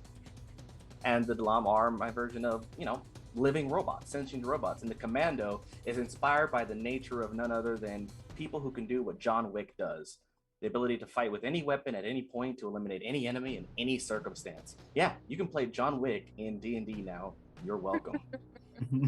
And I am the storyteller, Jay Casual, as we dive back into Deep Breath, where our party was sent to recover or collect some files, some data, and which was supposed to be easily done by dealing with a convoy driving through the city under a bridge in which there would be no cameras observing. Our party was able to eliminate the guards with minimal opposition, a few challenges here and there as they coordinate, but seemingly no deeper force. But each one encountered that something more was going on. as Guardian faces against Arsenal, the individual who seemingly was the cause of his father's death. Notinu Yasha, who once lost a love, is seeing a mechanized version of the woman he once loved. Tela, who once was a lucrative employee of some of the darker workings of the city, was burned for a failed job, and yet the target that they lost was here. And then we have Aerglo, and a very effective bounty hunter in many ways, and as much like Tela, was burned for a bad task, and encounters Prometheus Power's head scientist, who is also their sister, who's dealing with all this. And it appears that even though Kikyo may have been the possible target holding the files, Knightdyne's rival, Scarlet Thief, was able to, once again, take the item before Knightdyne could. In our last moments was Arsenal walking away with Arya, the scientist, a broken mask revealing human underneath, looking over at Ibu 13 and saying, Ernesto, take care of your friends for walking away. You're in the middle of this street, and you all get on your comms. 5-minute window is up. You either need to get out or get going. As soon as Knightdyne can tell that these people are backing off, he rushes over to Aerglo, who I'm assuming is not dead, just unconscious. I think it's just unconscious. Okay. I wanted to ask you. No, just unconscious. Yeah, I wanted to check it. Yeah, I didn't do double your health. I don't. Yeah, I had to just remember the rule real quick. Yep, I'm just unconscious. All right.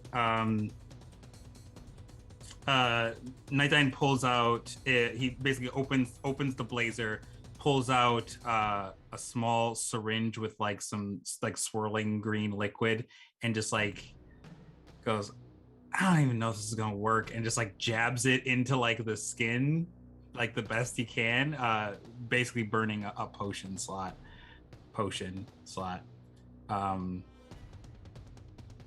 Which one do I want to use here? I'm gonna use a greater healing. Okay, so go ahead and give that roll. While you're doing that, you all start to hear woo woo in the distance. It seems like authorities are now finally responding now that cameras are coming back on. And it seems to be a very complicated situation. You have two options before you. Deal with the authorities when they arrive, or get out before you have to. What do you guys think? Ibu, I saw. Yeah, Ibu is currently caught in a bit of a logic loop. Externally, he's just standing there frozen. One of his two eye lenses is twitching like a flickering light bulb. But inside, there's just something in him that recognized that name, Ernesto, and is trying to respond to it, but he can't because he doesn't on the surface recognize it. But then he's also trying to fulfill the second part of that request, that take care of your friends. And when he sees what happened to Aerglo, he's not sure if he's supposed to be using his internal communicator to call an ambulance or a gem cutter. Because he sees the pile of rocks or whatever. He's it just doesn't fully process, and so he's just standing there kind of frozen. And it only lasts 5 seconds, and then he's back. Sure. Hey, Ibu. So Ernesto seemed to ring a bell. Do you know this person? Is that you? Is this another robot model? He has his head tilts one direction, and the response is a different voice than you've heard before, and it's a lot more concerned. Ernesto was a bad man, and then he switches back immediately. The situation is getting bad. We should leave. I agree. I think we need to leave now before the cops arrive. We can make haste. Oh, I can carry two of you. And just right out of here. Who wants to ride the Guardian Express? Because I'm fast, not. Listen, I can take care of myself, monologue man. Is it too late to change my superhero name? Hey, I could give us a little bit of fog cover if you guys would like for us to kind of get out. Perfect. I don't. Did you need me to roll, Jay, for that potion, by the way? Or is that because I'm using it like as intended? Is it full? No, because you are giving it to someone else. You have to roll for it. Okay, that's 15. All right, and Thank you. And Aerglo, I see you need As he, thank you. As he stabs me, Mm-hmm. where he stabbed me, I kind of want a little bit of just like a purple crack in the arm to like pop up like a little bit of tattoo. I shoot up. Thanks, Nightdyne. Oh boy, that was something. Great. We'll settle later. Let's move. Yep, let's get out of here. Stand up with my feet real fast. And So, go ahead. I was gonna say, as we all start to move, I'll cast fog cloud in the tunnel so we can kind of slip away. Okay, solid. And as you kind of get away, the individual who's been dealing with your comms has been someone that's kind of like just helping the best they can. It's a contact that some of you kind of know, some more than others. They're just really good with tech-based stuff. So they let you know that you do have you can call it a suite that allows you to stay at that's nearby that helps you prepare for this heist that you still have for a few more nights. So it's a safe space, if you will. So travel gets you there uneventfully in a place that you kind of get to safely. As you kind of get by the front desk, you notice they look up, see that some of you are hurt and so on, and shrugs. You know, this is not entirely new. They don't question most things, especially at this specific hotel. So you get up to your area, which is just more of a loft than anything. And you're in safe space for the time being. I would like. Are we in the same loft, or is it? Yeah, it's one large loft-like area. Okay. I'd like to go over to Knightdyne and say, "Hey, did you know that guy? The one that took Kikyu?" No, I don't know him. Knightdyne responds in kind of like a sarcastic manner. I know him in as far as he's constantly in my way, but other than that, he's a relative stranger. Right. Well, normally I wouldn't ask. I'd just do it myself, but he kind of just disappeared. Do you know where he is? He's kind of got someone really important to me. Yeah, I kind of gathered that. Knightdyne like responds and goes, so here's the thing. I have an idea of where he went. I have an inkling of where he went. And I'm gonna need a little time to be sure. How much time? Like an hour, 2 hours? It's really gonna depend on how often you're gonna keep asking me. But I'll let you know when I figure it out. He kind of like just turns towards the wall, like the nearest wall, and just starts like gently just like banging his head against it, like he's just pissed off. That's fair. Very fair. Man. Listen, I get it. You're angry. We're all kind of angry. Some of us got our asses kicked. But I gotta go save this person. She died once. I'm not gonna let her die again. Knightdyne stops banging his head just very gently. He doesn't turn though, and this response is directly into Notinu Yasha's head. I'll do my best. Just let me think, please. Yeah, whatever.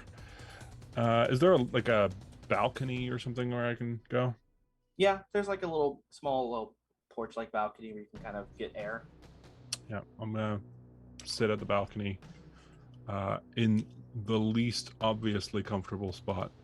If there's a railing, I'm like sitting with my back against the wall, sitting on the railing, like along the railing. It doesn't seem comfortable, but it's where you choose to sit. Yeah.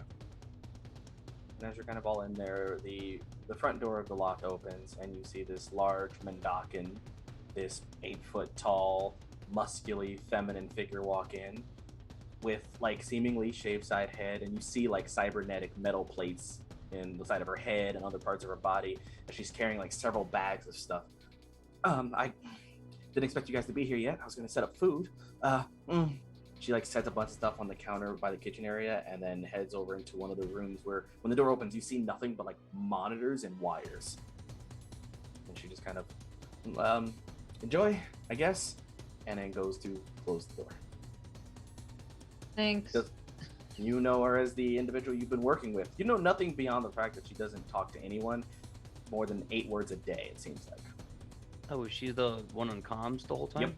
Awesome. She's the one on comms. Okay. Hey, before you go, thank you so much for kind of being Overwatch. And do you have any abilities to maybe track any of the like the comm signals that they were using or anything else during that fight? Because I mean, we probably leveled at least one city block. I'm sure there's some frequencies we can track. I honestly would have, but in order to ensure that you guys didn't get tracked, I had to disable all frequencies. So basically the aether web was black in that area. I cut off entire communications. Nothing I can track. Well, thank you. I really appreciate that. Do you have any doctors on staff that can reset a rib cage?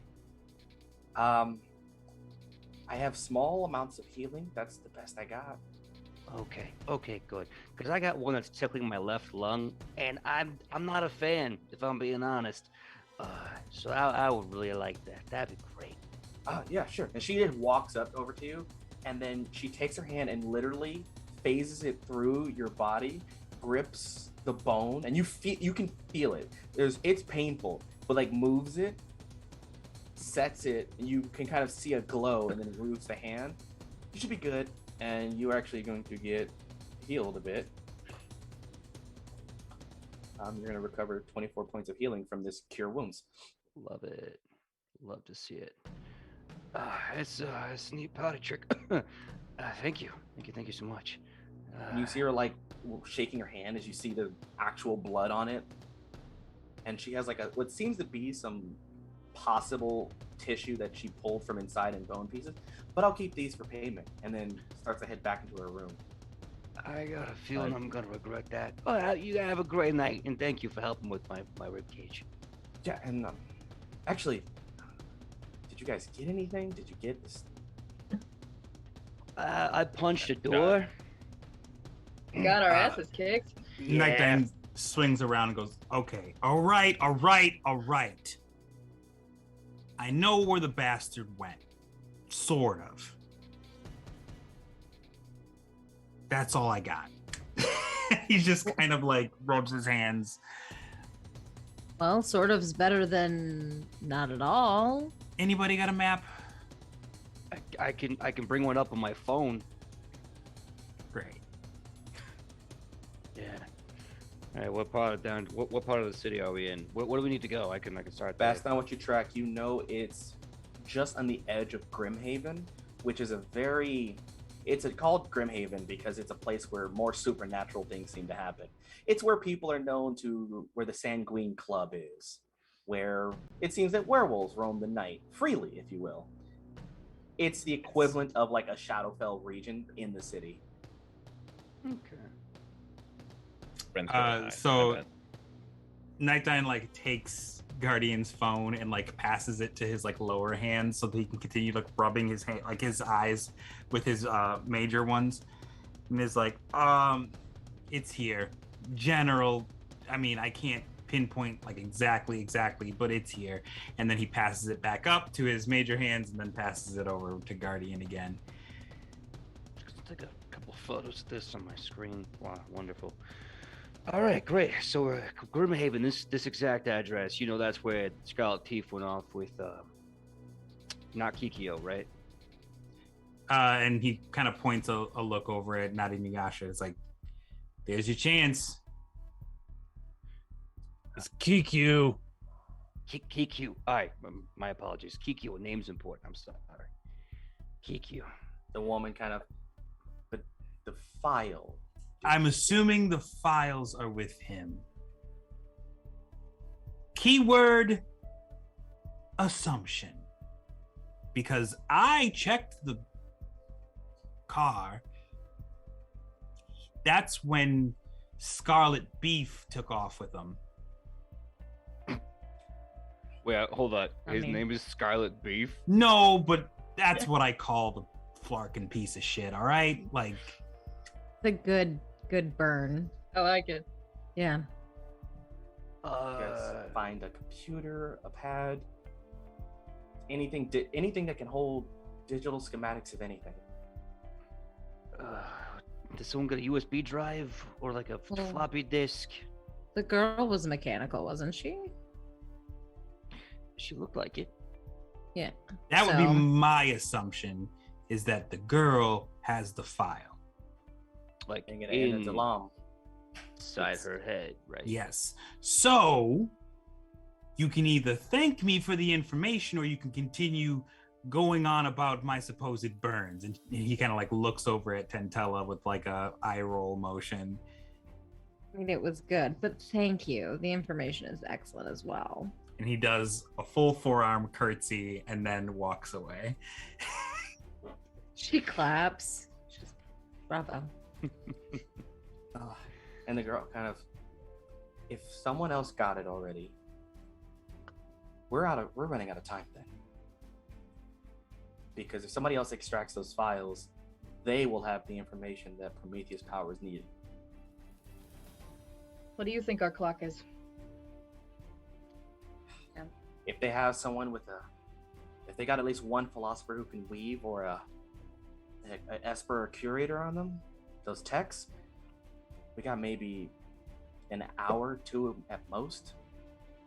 Oh, great. Notinu Yasha is going to come in from outside and kind of tuck their scabbard into their belt and kind of hands and sleeves and like, right then, what are we waiting for? Let's get going. Well, Erica's gonna pop a couple healing pills. I was gonna say. Yeah, And same. Tentela's like about to like pull out a bunch of pills out of her purse and is like, "You need some? You good?" Great.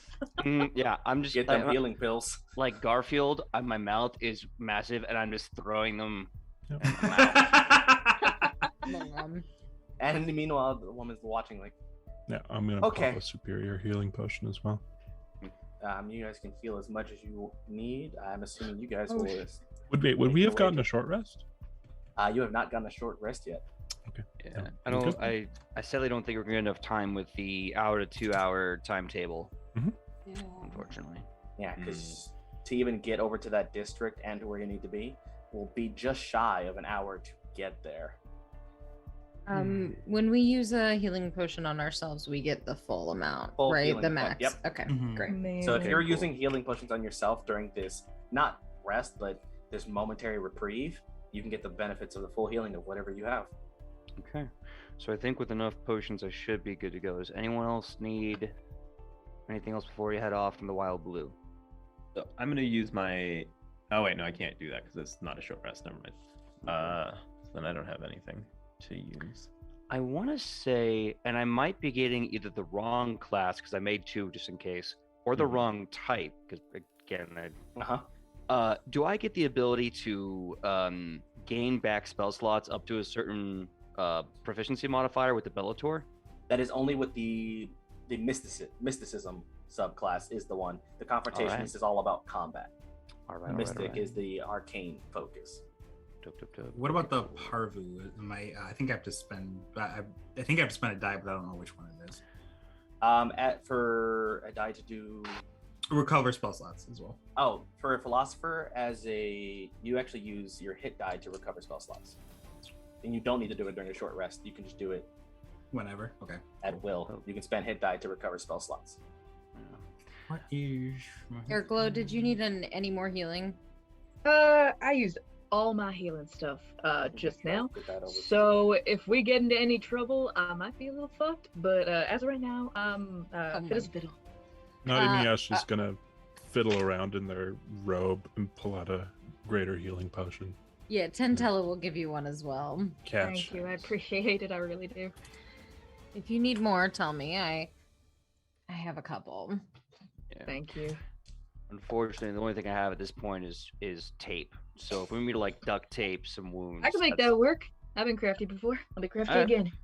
Hey, well, if anyone's gonna do field surgery, I believe it's gonna be you. So I'm gonna give you my duct tape to help with your wounds. Nice. That can be used as over mouth too. Shut people up. I preemptively take a small piece, put it around mine, and smile. Yeah, that works. Mm-hmm. All right, so you all kind of get your gathered healing, and you make your way, and the day is basically ended. The sun has finally set over the horizon, and Pulse City and during the day is loud and bustling, and the night's no different. However, it's the visuals of the city that's grandeur. Buildings are now illuminated with the neon lights that trace them, kind of coordinating themselves to let you know which building's worth going to.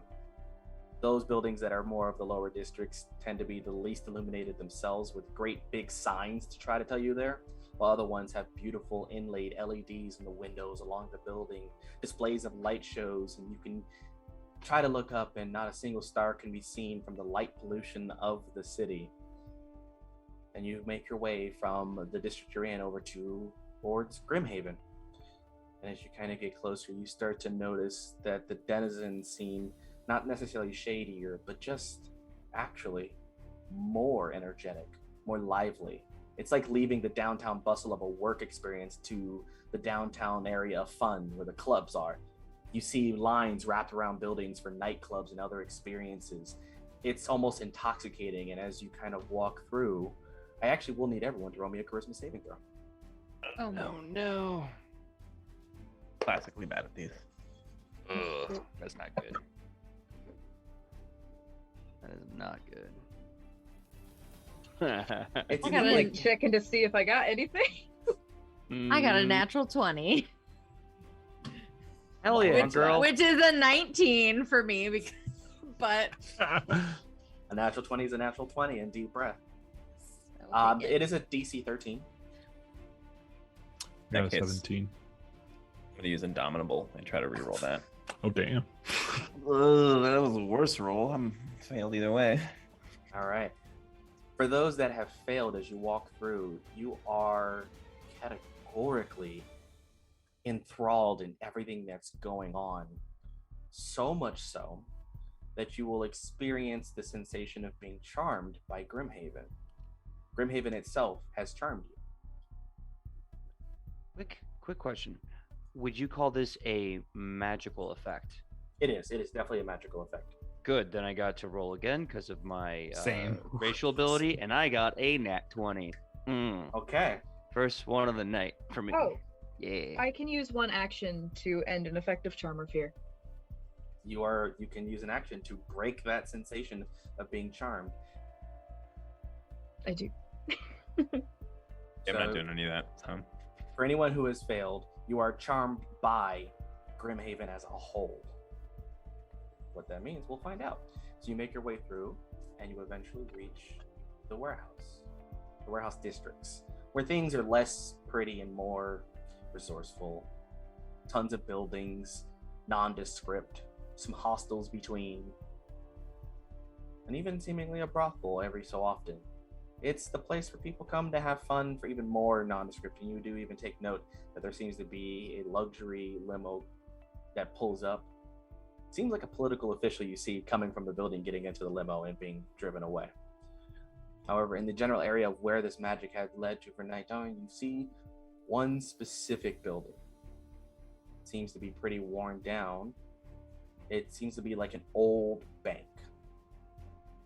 It seems weathered and worn to Lord knows what, but this seems to be the location.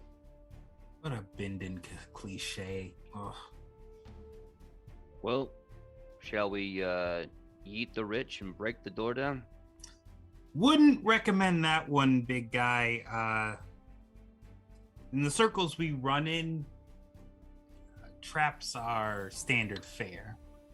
Got it. Okay, so Any way we can get a scan of the perimeter, figure out a safer way of ingress, maybe even some safe bypass some of these traps. While we're just standing here, can I do a check to see if I see anything on the outside or anything that's hooked up that I'd be used to? I will tell you, any perception check on the outside, you don't see anything. It actually looks, it looks as it looks. You don't see anything because there isn't anything that you can identify. Okay. Are there any windows? There appears to be no windows. It's a solid building, no windows, just the front door of this seemingly retrofitted old bank.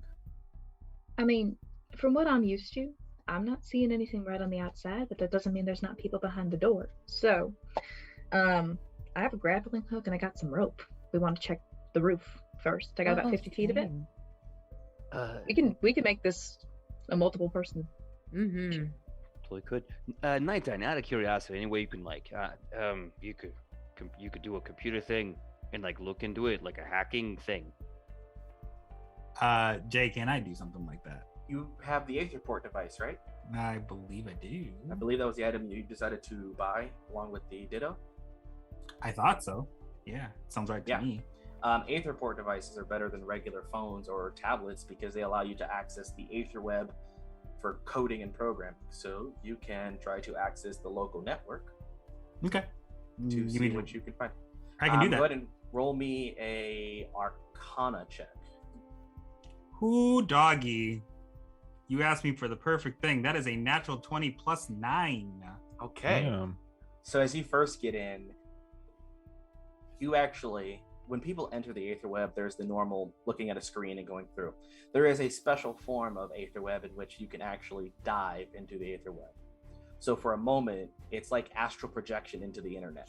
Mm-hmm. You actually kind of enter the interface of your device and you can physically see the digital world overlapping the real world.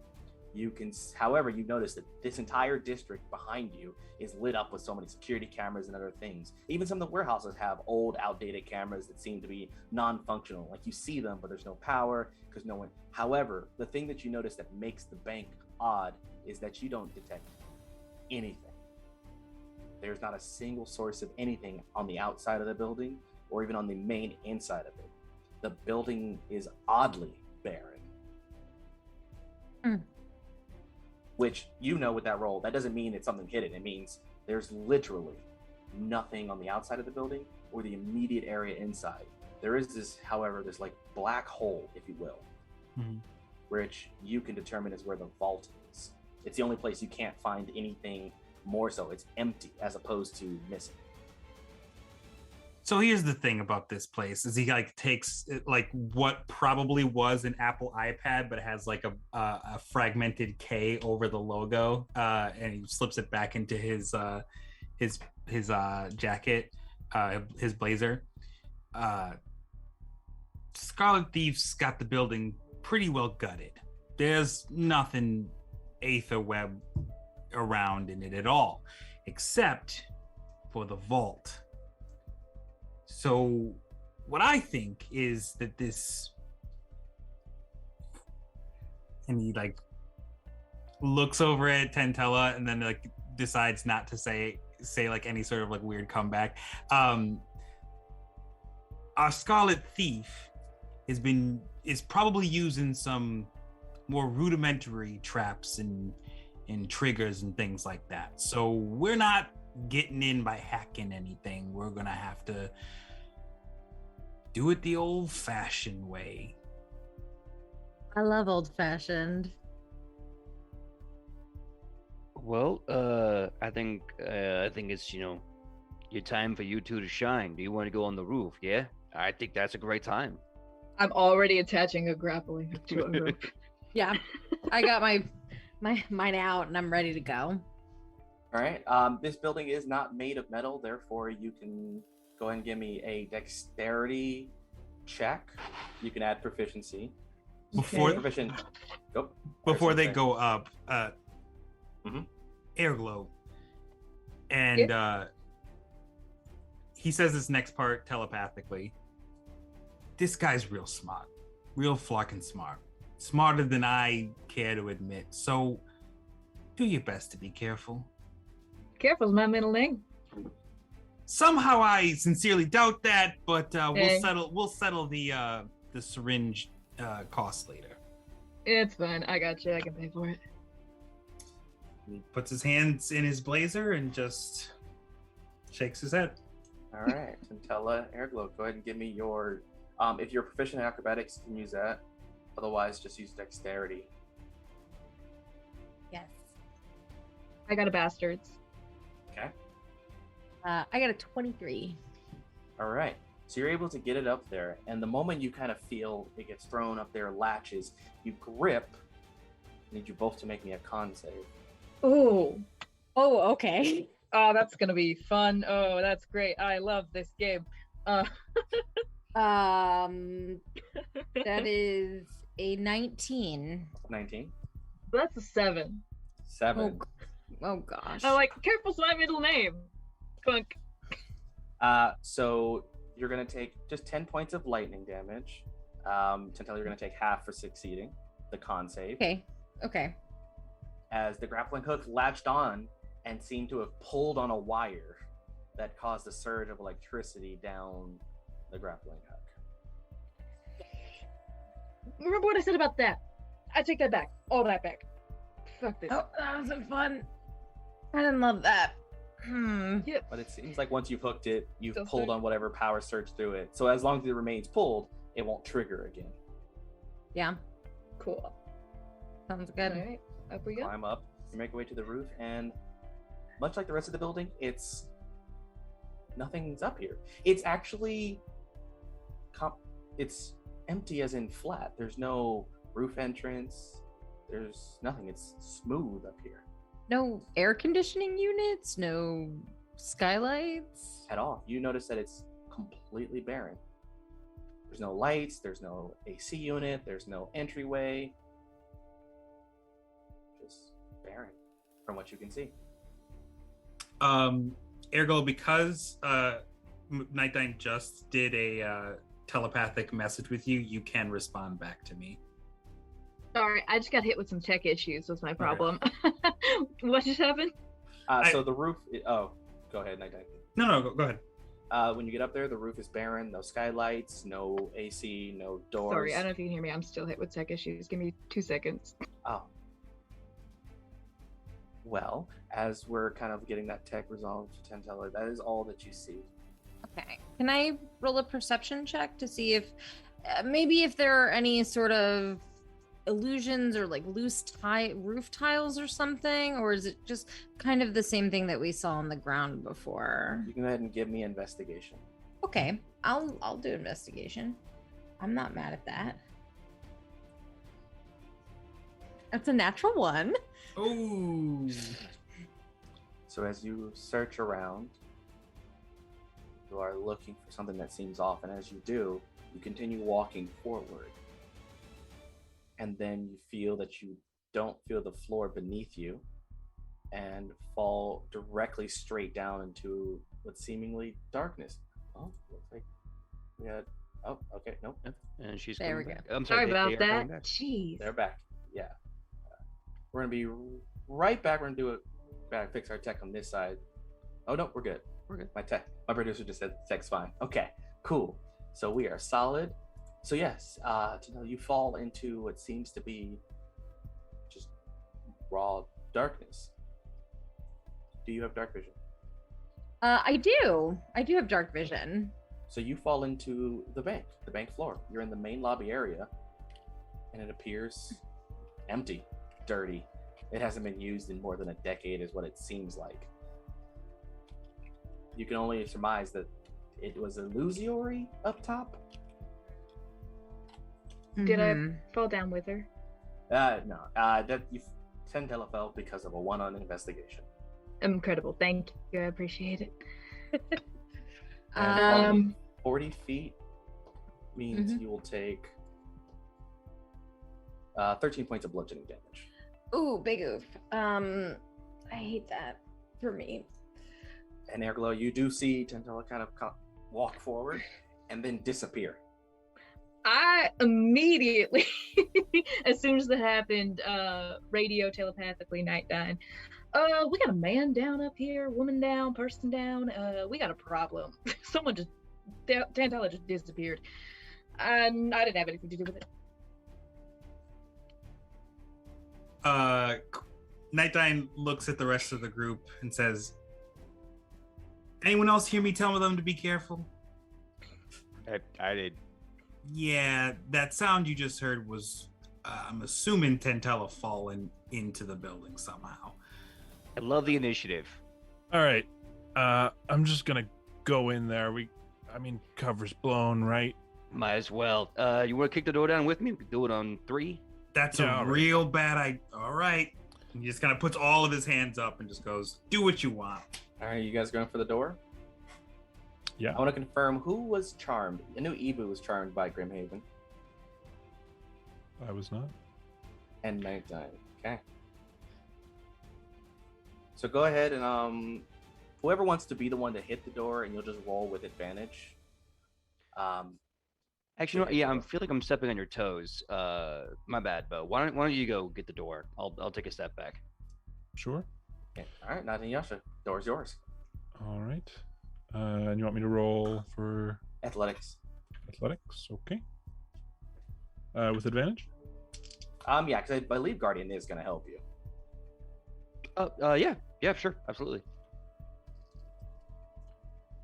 Thank you for the advantage, because that is a 25. Yes. Otherwise, it would have been I guess it would have been a 14, but still.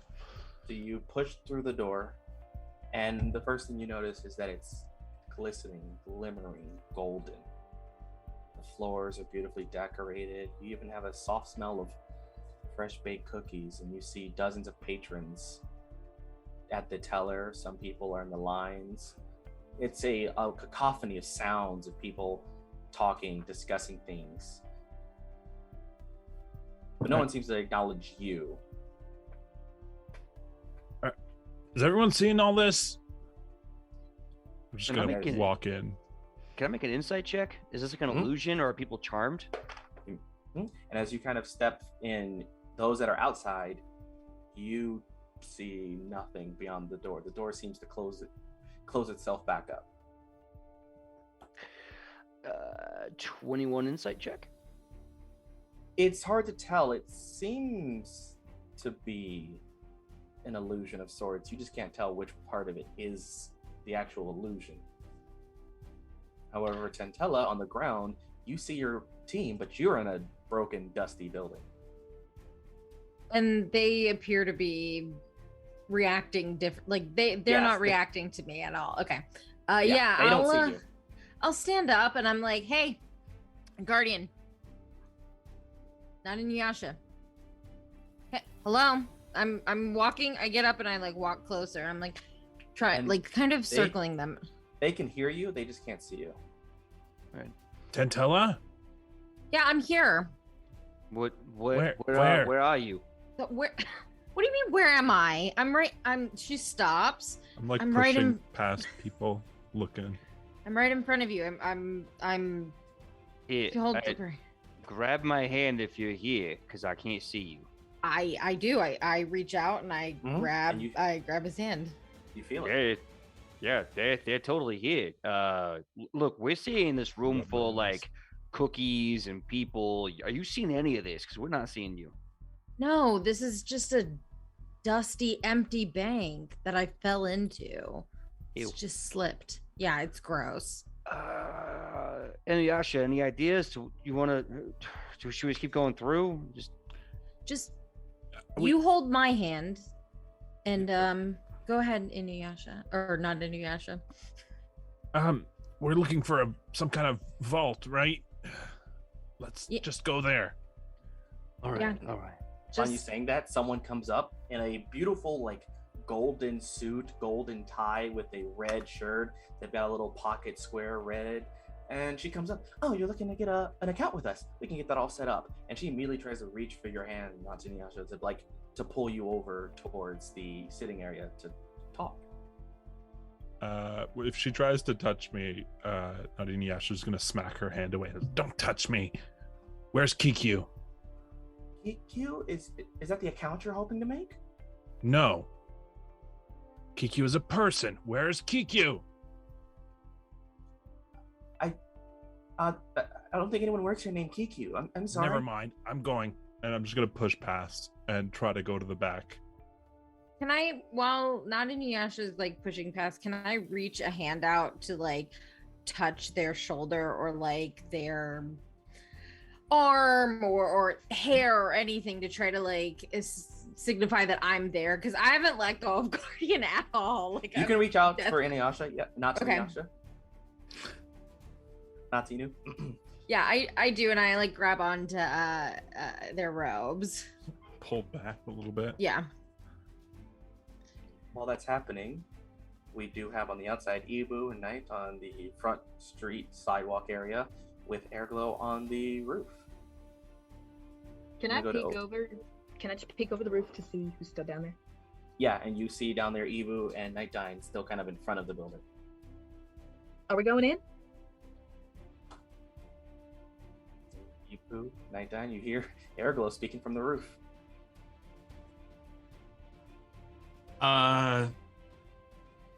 Well, Ibu, what do you think? In response, Ibu just lets his little conveyor belt thing spin around, grabs one light pistol and a shield, and then just kind of like puts them up this way and starts walking forward. Telepathically, Knightdyne looks up and goes, "Just be careful. See you inside." Careful is my middle. No, it's I'm not. gonna No, jump it's in not. where Tela fell. I'm gonna jump. All right, you jump, and it is a 40-foot drop.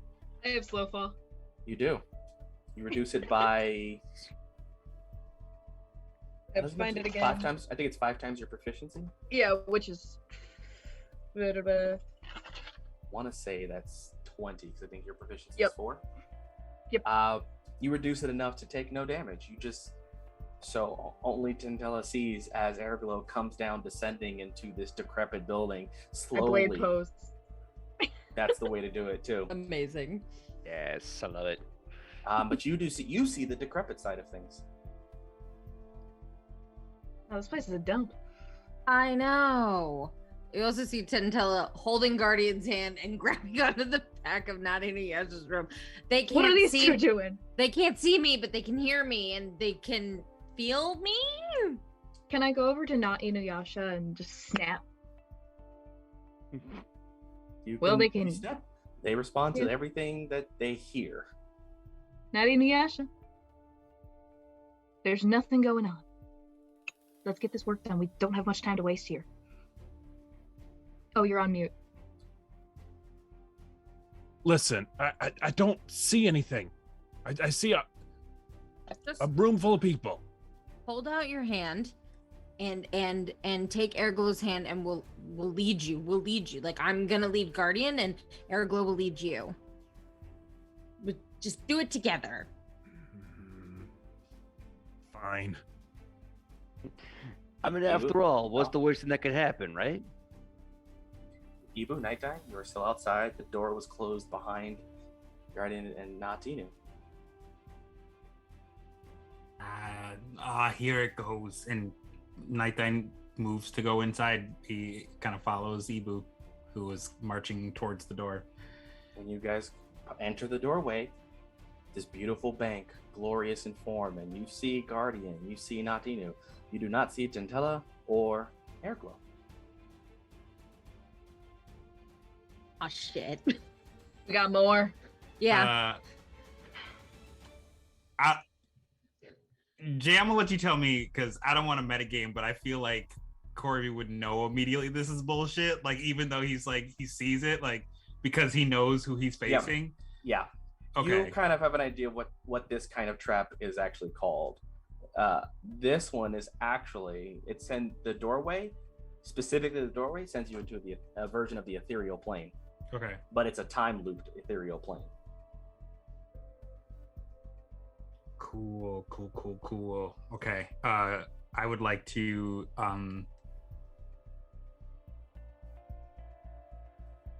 would you say that the effect is magical? It is magical. I would like to use dispel magic, please and thank you. All right, I believe Very close. you need to roll. And what level are you using it at? Say that one more time. I want to confirm. I believe dispel magic uses at its level, or you can upcast it for higher level magic. Mm-hmm. Let me see if where it shows up for me. Yeah. can do- For each spell of 4th level or higher, you make an ability check unless you're using it at a higher level. What level are you using it at? Just to see if you're using it high enough to just automatically do it. I'd like to use it at 3rd level. I don't know if that'd be high enough. 3rd level. Mhm. Go ahead and give me a I need a DC check. You're using your spell casting ability modifier. Okay. 1 moment, please.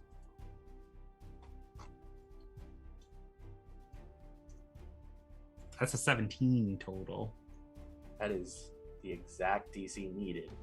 As you all kind of Nice. see from Knightdyne, the golden tiles start to dissipate into this dreary drab gray and fade. And as the illusion starts to fade away, you start to see the vision of Aerglo and Tela and this destroyed internal side of the bank. Thank Christ. And he puts away his not Nokia phone. His would you say his faux Kia phone? Oh. I like that better. Nice. I like that way Fokia. better. Nice. Thank Good you. line. Fokia is what it is. Just write down Fokia brand phone. But it's spelled like Pheaux. Uh-huh. Yep. Of course. All the extra letters. Yes. It's not even with a K, it's Fokia QU, just to make it all the way through. Just cuz. Yeah. But you're inside of this seemingly ruined bank. No more illusion seems to be holding you in this etherealness. We good?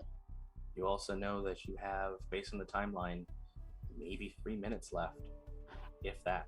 Where's this vault? From there, you do know, based on the layout of it, and you can kind of tell behind the counters, there's this area that seems to have a large, seemingly metallic vault door.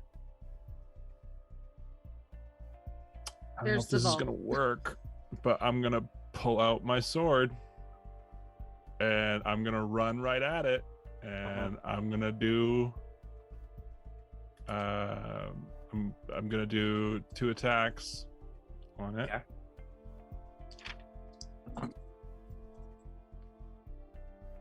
Oh, I get to reroll 1 because of great weapon fighting. Not much better.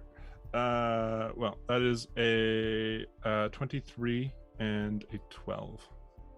The 23 does hit. However, you notice your blade, as it hits, doesn't even scratch. On the hit, I am going to yell "Windscar!" and use my Heavy Collider Flux effect. All right, which I believe is force damage, Yes. and it strikes. It hits.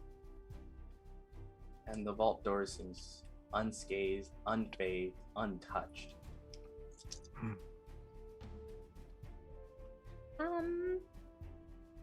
And Tela finally lets go of Guardian's hand. Like, finally. If that wasn't established. They're just holding hands for like a long minute watching Notinu, Yasha. Oh, sorry. It was nice. It was soft. Thank you. Yeah, it was nice. It was it was very firm, very Thank it was you. nice. Yeah. So about this door. Yeah, what like was the- what did it say?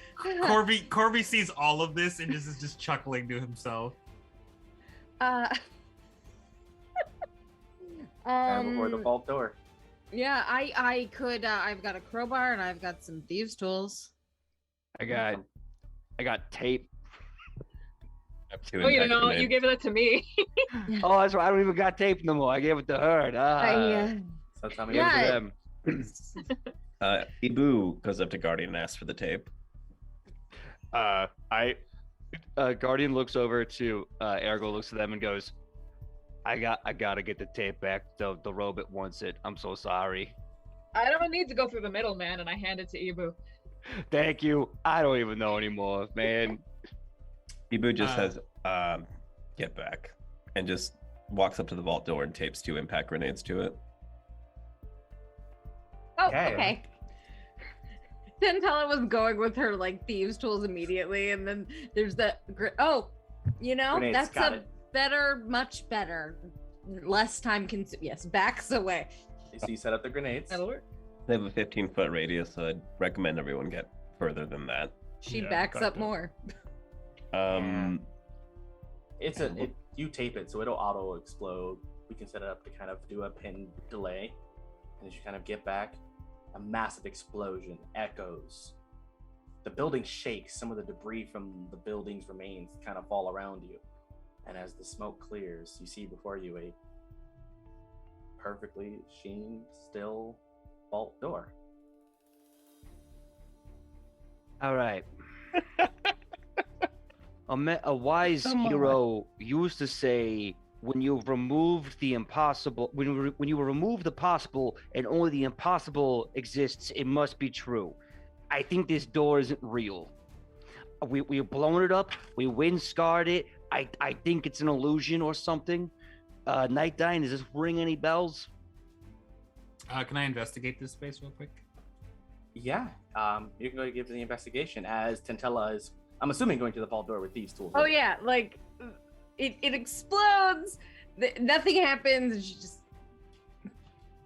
I'm ready. That's You a go dirty. with- That's a dirty 20. By the way. 30-20. So Tela, as you get close and Knightdyne, you investigate. Tela, you notice there's no, it's a regular sealed vault door. There doesn't seem to be any mechanism to even get your tools into. And Knightdyne, you investigate. It's a vault door. It's a run-of-the-mill vault door. Metal, real metal.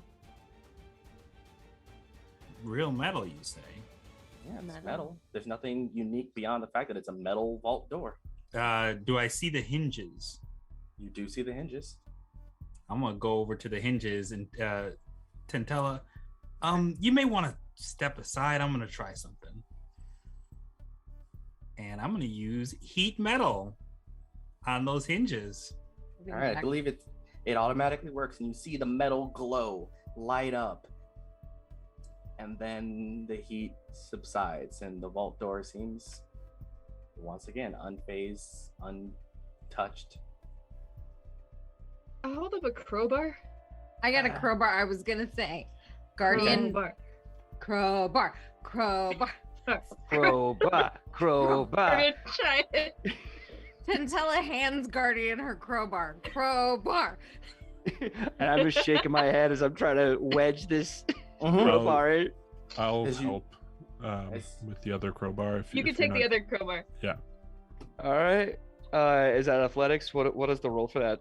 If you're trying to force open the vault door, Mm-hmm. it'll be an athletics. I'm good at this. Okay. 14 die face with advantage. Okay, not bad. So that is a total of 30. 30. Yeah. And as you start to pry, push, you start to see the crowbar start to give ever so slightly, and then you hear from the door, eek, and the door kind of slightly opens, ever so slightly. But you didn't hear on the comms, guys, did you get it yet? We've got like a minute and a half left. We're working on it. All right. What's the holdup? A door. Have you tried opening it? Oh, Yeah. no shit. I didn't think of that. Yeah, we tried knocking too, and apparently the Girl Scout cookies ain't having their day today. And I'm just gonna what spell slot do I have to expend to Super Saiyan and just Hulk rip this door? As it's supposed to open, as you reach your fingers and you start pulling, and then it just moves, and then you realize that the door was never locked. We no one opened, no one turned the doorknob. Oh my!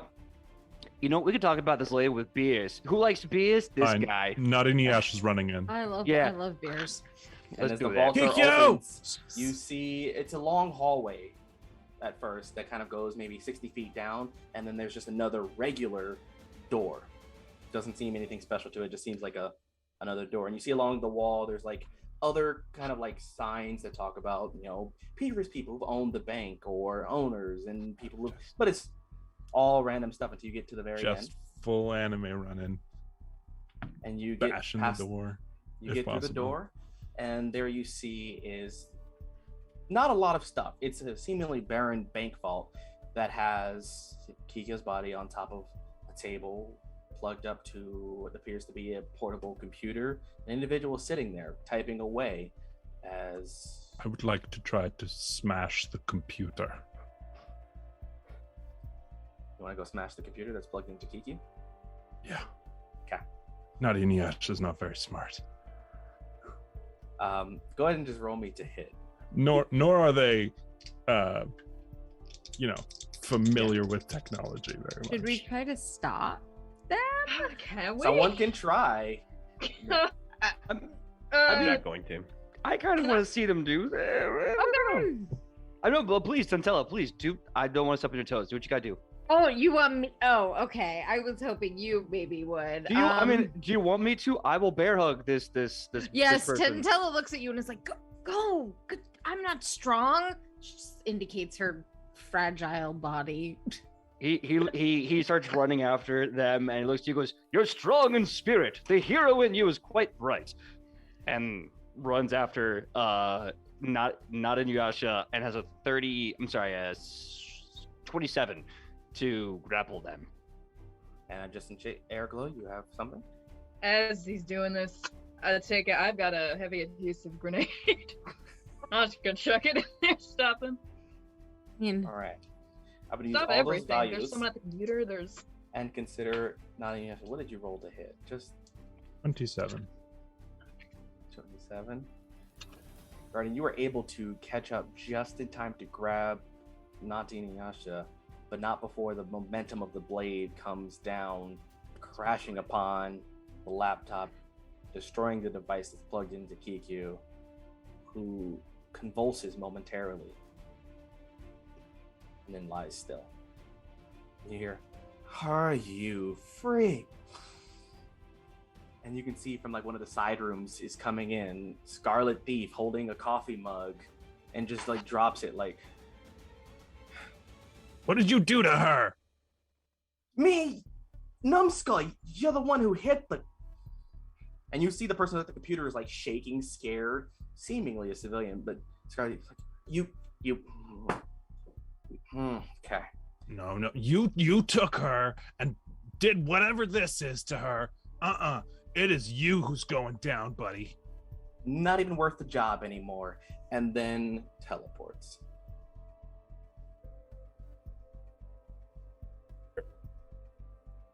Hey, I don't know much about laptops. Is this salvageable at all? Could we take this? Knightdyne, can we take Kiku and what's left of the laptop and get out of here? Did Scarlet Thief teleport with his coffee?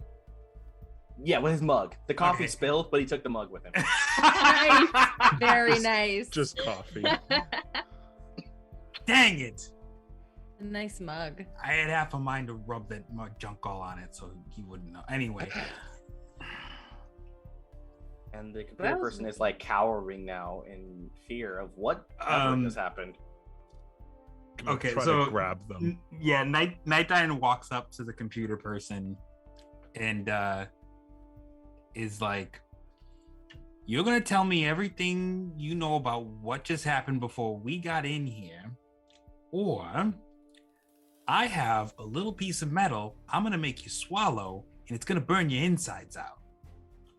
I was just here to extract the data. I was just plug in, access the file. Some DLOMs come with internal systems, and files are put on DLOMs because what better way to protect a system than to have it inside of someone that can fight? And I plug it in, I get the data, get on the laptop, get on the flash drive that was plugged into the laptop, get paid, go home. But that destroyed the connection. Backup file. What about backup file? Well, that would be easy to get if it wasn't attached to a DLOM. Now it's in the DLOM subconscious, which is now stuck in the Aetherweb. But if we have some sort of Aetherweb address or something, we can relocate that that personality, that entire Dalam, right? It's not a location. It is now roaming the entirety of anywhere in the Aetherweb. So can't you get some kind of, I don't know, soul collector and get it back into her body? Do I look like a forger? I do computer programming. At this point, Knightdyne is standing directly, like he's standing alongside this guy, like yeah, tell him, idiot, like.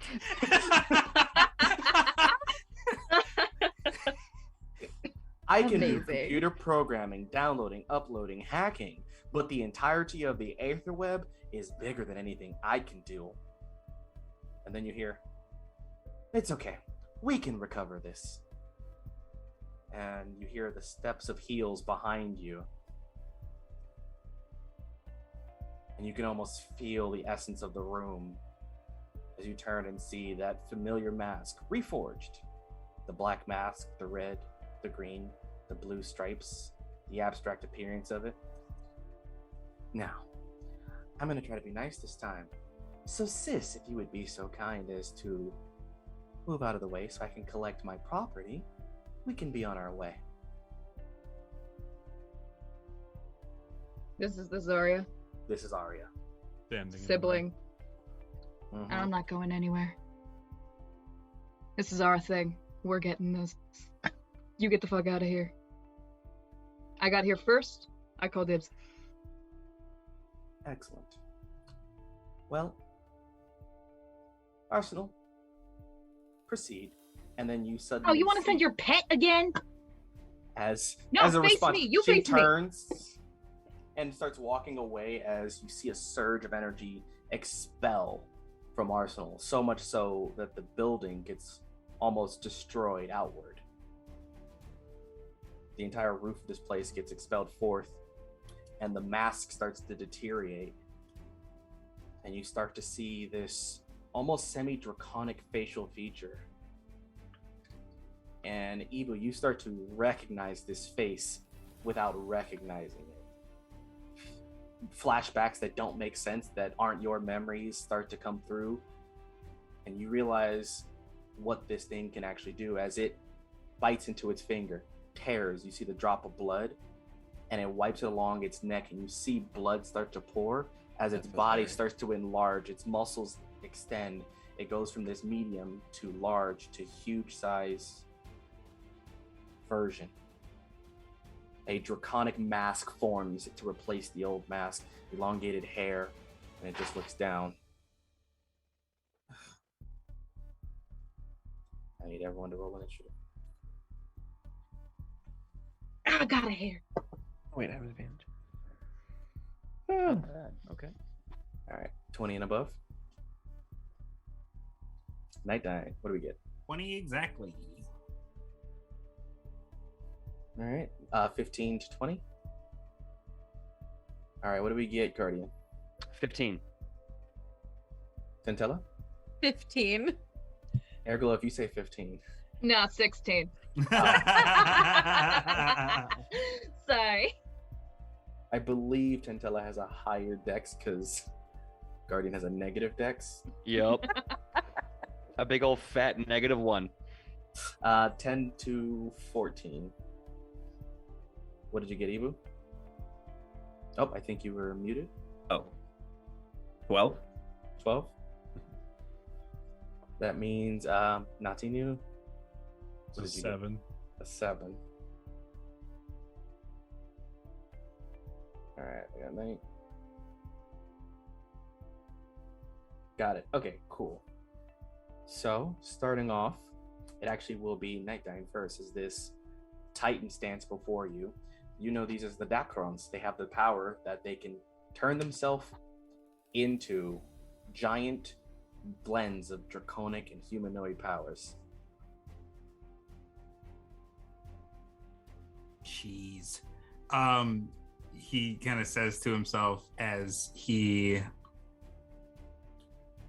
pulls out his Nokia phone, quickly going through it, and it's like, fucking, Hell. And then he just uses acid arrow on this fool at 4th level. Okay.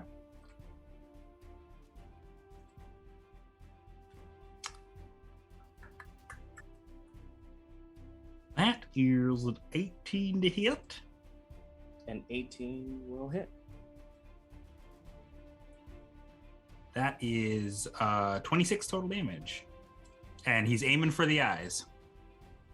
All right. 26, you said? Yes, 26 damage. Right. And it seems to land it, and it seems to be pretty painful. And you do see it hits the eyes, and you can see it fill the eyes and starts to wince, not so much in pain, but in the fact that it is seemingly blinded. All right, and then and I'm gonna also use chromatic orb towards his feet. Got it. Go ahead and give me the roll to hit. And that one's going to be cold damage going for her. That is a 20. Natural 20? 1. Oh, I was like, oh, It was doing that thing where it was rolling real slow. I was like, it's 20 something. don't give 21. me damage. It's 30 cold damage on the feet. 30 cold. As the cold hits the feet, you suddenly see the body the cold swirls around its body. Enough. And it takes that cold as it flows into an ethereal essence around its hand into a black orb, and it crushes it. I need you to make me a dexterity saving throw. All righty.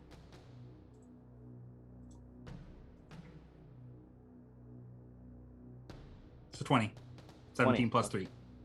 All right, so you only take half. You are going to take 27 points of force damage.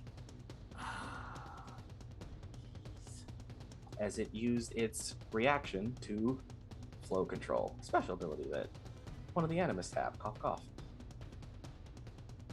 Is there anything else for your turn? That's it for me. I'm gonna try and get close to this like downed metal body, but I can't do anything else. All right, so it is actually its turn. I'm gonna just roll a dice to see. A d6. That's right. There's 6 of you. 3, 1, 2. Not any Yasha. Will a 16 hit? Just hits, yeah, just over. All right, so you are going to take 17. You're going to take 33 points of force damage as it manifests literally a hammer and just drops it on top of you. Oh! Don't pay for that. Bonus. I rolled your number twice. Okay, I can take it. 16 hits. So that's a 15. So that's actually going to miss, but the 17 will hit. Mm-hmm.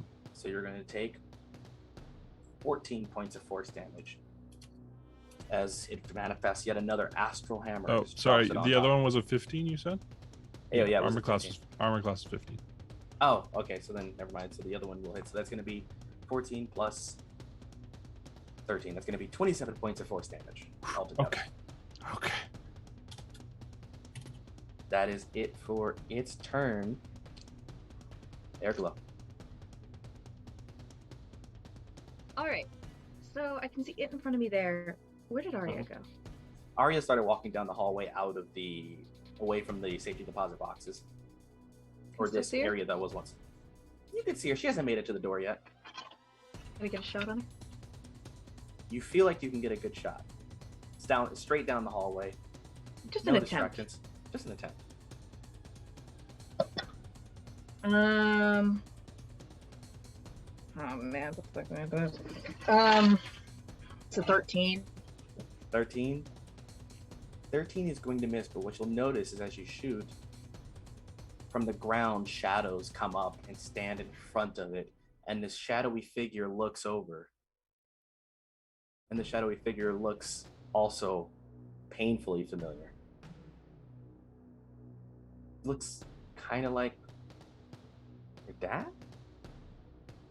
As she continues walking out of the door and the shadow turns away, floating behind her. I'm sorry, you did cut out for me. What did you say? It's my bad. You're good. The familiar figure looks a lot like your father. As she continues walking in the shadow, turns and follows behind, hovering, attached to her shadow. Okay. Okay. Anything else? I'm gonna stand there for just a second, blink at that, and turn my attention back to the thing and try to shoot that thing, because that just freaked me out too much to even look at that. Okay, go ahead and roll to hit this big God, one. okay. That's gonna be a 16 on that. 16 will not hit. Try one more time. Go for it. Bastards. Yep, that'll hit. Great. Da-da-da-da.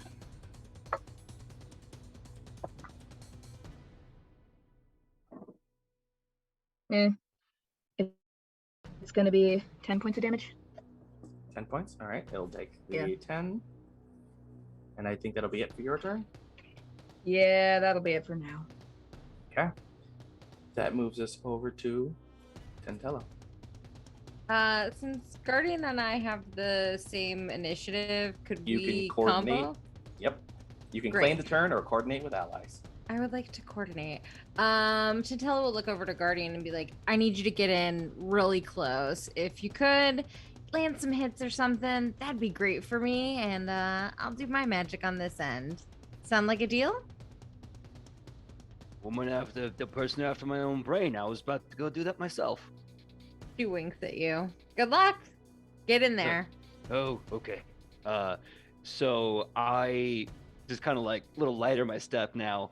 Just kind of laughing a little bit. Suddenly you see a series of runic formations of star clusters and constellations start to break out over my entire body, and my skin is basically like the night sky itself. And as I'm just kind of hopping in place, I land kind of deep in a pose. I activate haste as my runic form takes full effect, and I just rush right right between the legs of the lizard. Unfortunately, my awesome runic form, which gives me a lot of AC resistance and a bunch of awesome magic stuff, is a bonus action, and haste is an action. So all I can do is run in. But next round, I'm going to open up a clinic on this dude. Yeah, that's the Bellator for you. It's like, once I'm done transforming, I just need to make it there. Just gotta get there. Oh, he's all prepped. So Tela. All right. I'm gonna go in with my rifle for my first shot. That is a 16 plus 9. It's a 25. Okay, great. Right now AC 18, just so you guys will be able to know. That is a shit. It's bad. It's 8 plus 5d6. Assuming, right. Yeah. Yep. Death strike will apply. All right, that's for 5.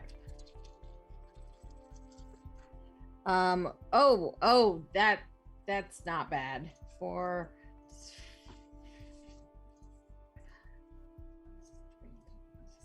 that's 19.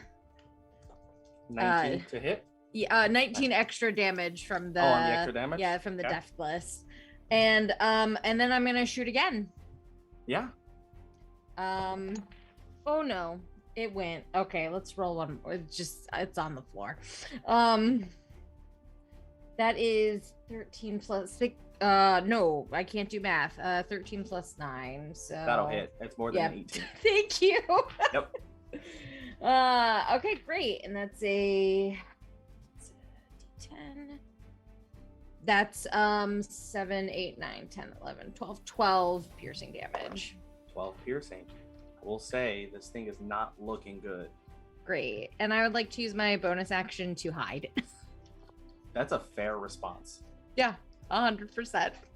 All right, so then after that, that leads us over to Ibu. Yeah. Ibu tries to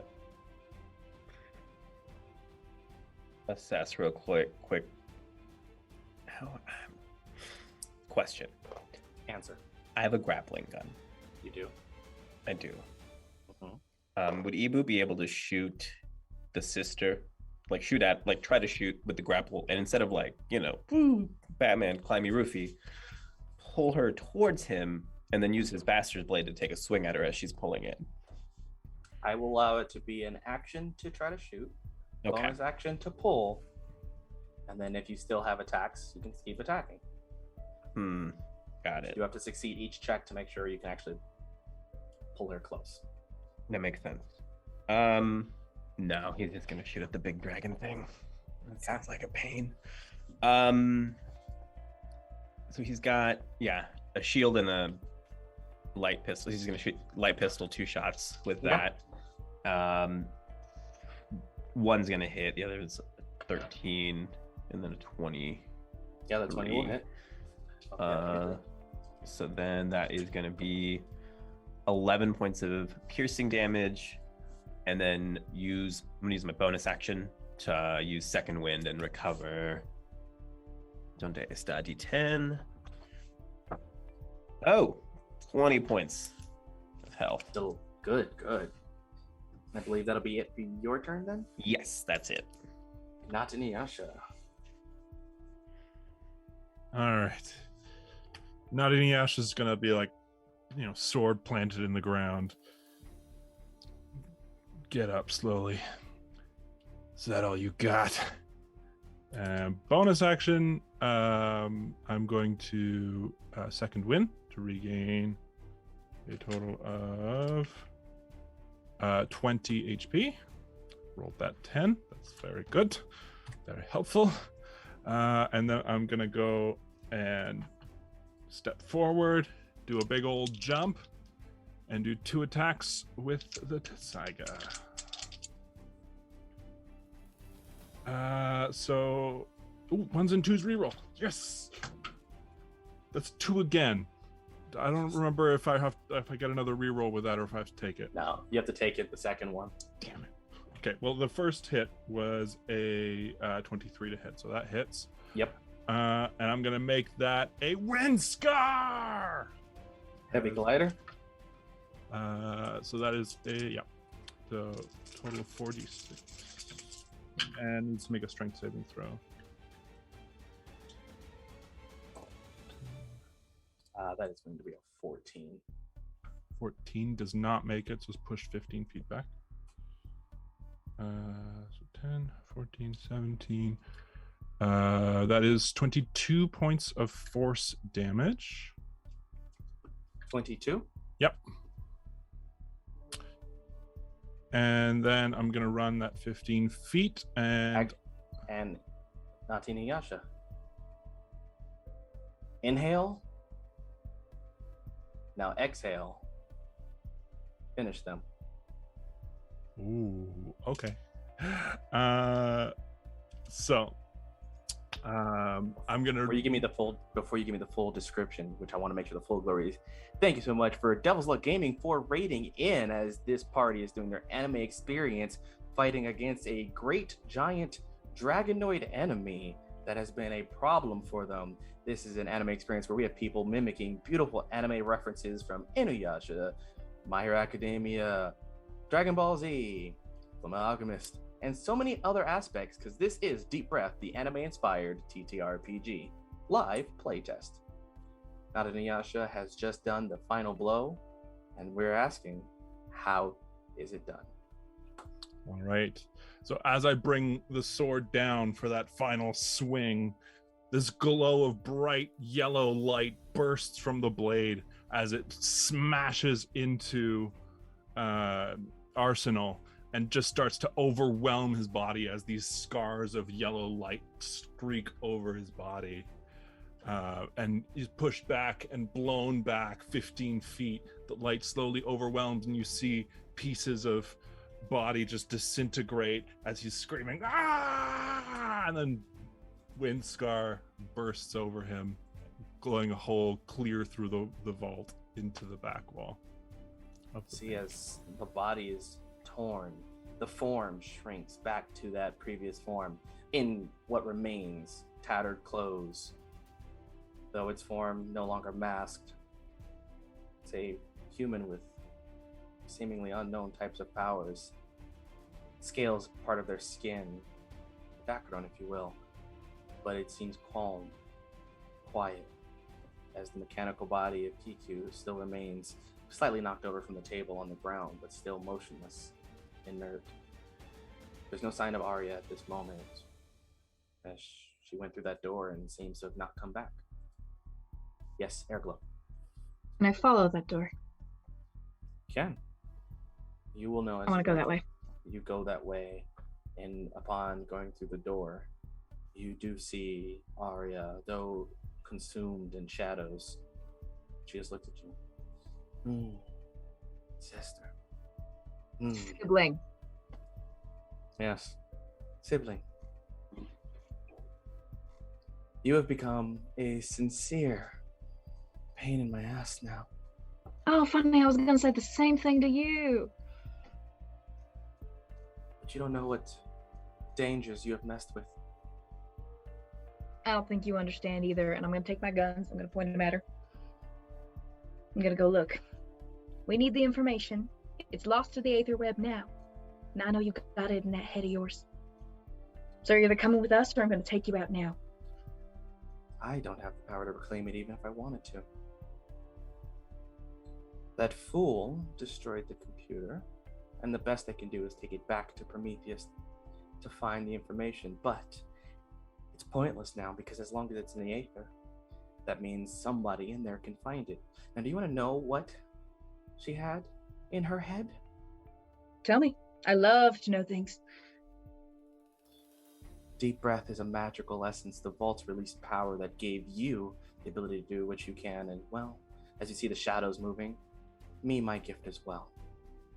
The information on that was the exact perfect formula to siphon what energy has affected people, meaning what powers you have, what that foolish Ecothian has, everything that makes you all special, on how to extract it, turn it into power that we can use. And now it's foolishly sitting in the Aether Web. And the first person to find it will find a way to also extract that same power from the vaults. We planned to power the city. You've given a weapon to anyone that can find it. Why did we do shit in the first place? We had to understand what this power meant. No, you don't. You don't need to understand everything. Just live with it, like the rest of us do. Live with the fact that I am bound to our father because of that. The anguish and misery they deal, I have to live with. As you see the shadows figure forms the silhouette. I don't choose to control the shadows. No, they curse me, plague me, with the pain we had to endure. Look, I don't want that for you. It's not even about me. There are countless others who don't want the powers, who are suffering, people who want normal lives. But now, that can become a weapon. And who knows who will find it? It'll be us. Well, then best of luck as the shadow starts to consume her. And you see actually, as the shadows kind of go around her neck, face, there's a smirk. Good luck. And this is shoot it. I just shoot it. But back in the room, there is still sitting Kiku, motionless, the remains of Arsenal, the slayer of Silver Sentry. Eva goes over to the destroyed computer and is just kind of scavenging for anything that looks compatible with him. Like he was trying to like tosses it away, just like any broken little piece out of there. Hey, Like, hey, you can hey, just eat it. hey, Ibu, calm. I need the parts. That's great, but there's certain parts that I can use maybe to help rectify the situation. All right. He just leaves it alone. Walks over to to Arsenal's corpse, stares, and then it's this flash of a memory of another person, another human, dressed like almost identical to Arsenal, like same coat and everything, with just like 2 pistols, and he just sees like a flash of like, it's dark, but every time each pistol fires, he sees the face of this man, and it's, you know, it's got impeccable hair, not something like this. Maybe we'll just you know, throw that out there. But just like with every shot and every flash, he's just laughing, right? Just like this cackling, like he's, whatever it is he's doing, he's immensely enjoying. And then he just says again, Ernesto was a bad man, and then walks away. Guardian looks at the body of Arsenal, and he bends down and picks up the frame of it, throws them over their shoulder. I was in high school when he killed my dad. I was on the playground, and I looked up, and there was a giant building, and there was a large explosion, and the building just started to just crater. And I knew that was my dad. I just knew in my gut. And when I got home, that's when my mom told me, yeah, sure enough, that was the day my dad died and doing his job. Building collapsed, killed hundreds of people, thousands of people. And I just had to show up at this giant funeral wearing a little black armband, like everything was just another paparazzi show. Mom did a few tours to kind of, you know, give back charity funds to all the innocent civilians lost, because they didn't have enough money to pay for their own funerals. All the money went to fixing the damn building, but not a single damn person made it out with any bit of life. I became a hero, and hero insurance is so damn expensive, you know? And you gotta get food in there, and you can't even get rent. And mom is busy, and dad's dead, and what do you gotta do? You gotta be a hero? What, in this economy? Alright, but this guy's gone. I'm gonna go make sure he goes away for a long time. I'm not gonna get my dad back, but hey, at least I could check that box. Maybe next time you see me, I won't be the Guardian. I'll be the Silver Century, like my dad was before me. So, if you need anything, Notinu, let me know, okay? I can help you with your Kiku. We'll figure out the whole thing. I gotta make sure this guy never gets to see the light of day again. Excelsior. You hear metal grinding. The body of Kiku starts to get up. GQ? Oh, this is better than I thought it would be. As Kiku starts to clench the hands. I kind of like dash over, grab her hands. And as you do, GQ. taps you in the forehead, and you get sent flying 15 feet into a wall. Ah! Having a physical form is better than I imagined. Well, you have successfully accomplished more than I thought you would. Oh, my apologies. Nice to meet you. I am Gray. And I have learned, working with criminals and law enforcement, that the truth is, people are flawed. And now, with access to the Aetherweb and the files that I need, I will properly ensure that all organic life form ceases.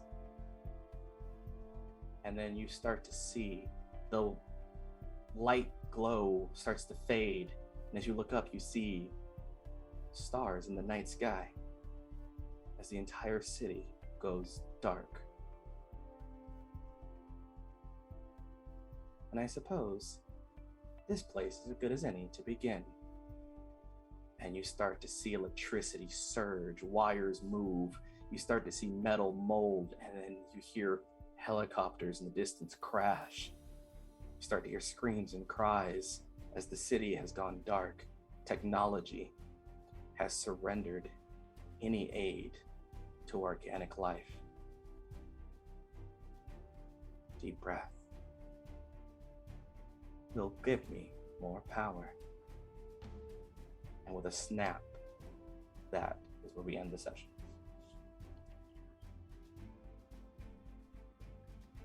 Oh my goodness. Very amazing. That was so great.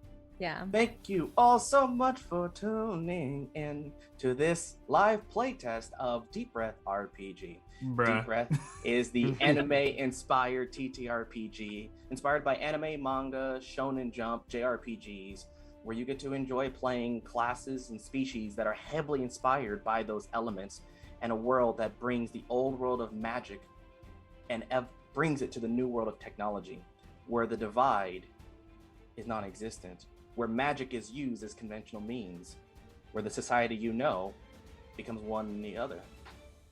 And the question always is, where do you stand? We're gonna go around the room, let the players, once again, let them know who you were, where you can find them, before we wrap this whole thing up. So, starting off in the same order, on their debut stream, Yeah, boy. and playing the role of Aerglo, Jules. Hi, I'm Jules. You can find me on Oh no. Oh, no. Juliana Bellis on Instagram Oh. or Juliana.Bellis on Instagram. Okay. Not again. Is it better now? Yep. Cool. It's better So you now. can find me. Yeah. Well, sometimes this happens. I apologize for the technical difficulties tonight, but you can find me at Juliana Bellis on Twitter and Juliana.Bellis on Instagram. Delightful, absolutely, positively. And over to our local superhero, Guardian, played by PJ. Hey guys, my name is PJ McGaw. And also kudos again to Jules. That you were awesome. You were awesome. Slay Queen.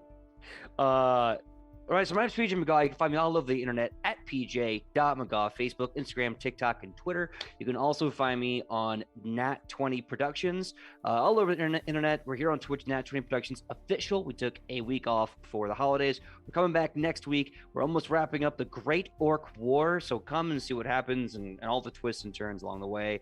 And we're almost to season 2, so that's really exciting.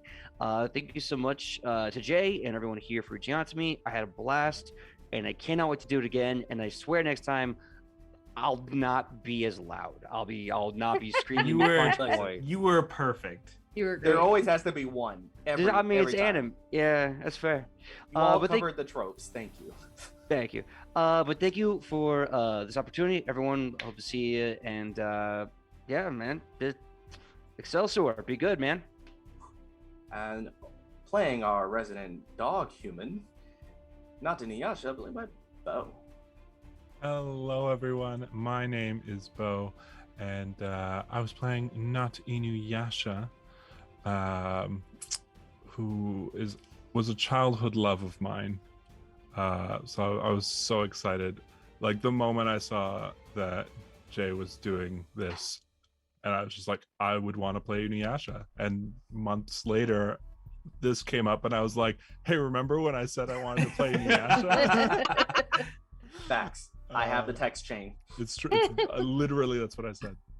But if you want to see more of me, you can find me over on Twitter at Dorky Teacher. You can find me on Twitch at Just Dorky Teacher, where I stream all sorts of variety games on Tuesdays, Wednesdays, and Thursdays. You can find me tomorrow night over on the Lady Dames channel, where I am reading some smutty stuff for Smutty Saturday.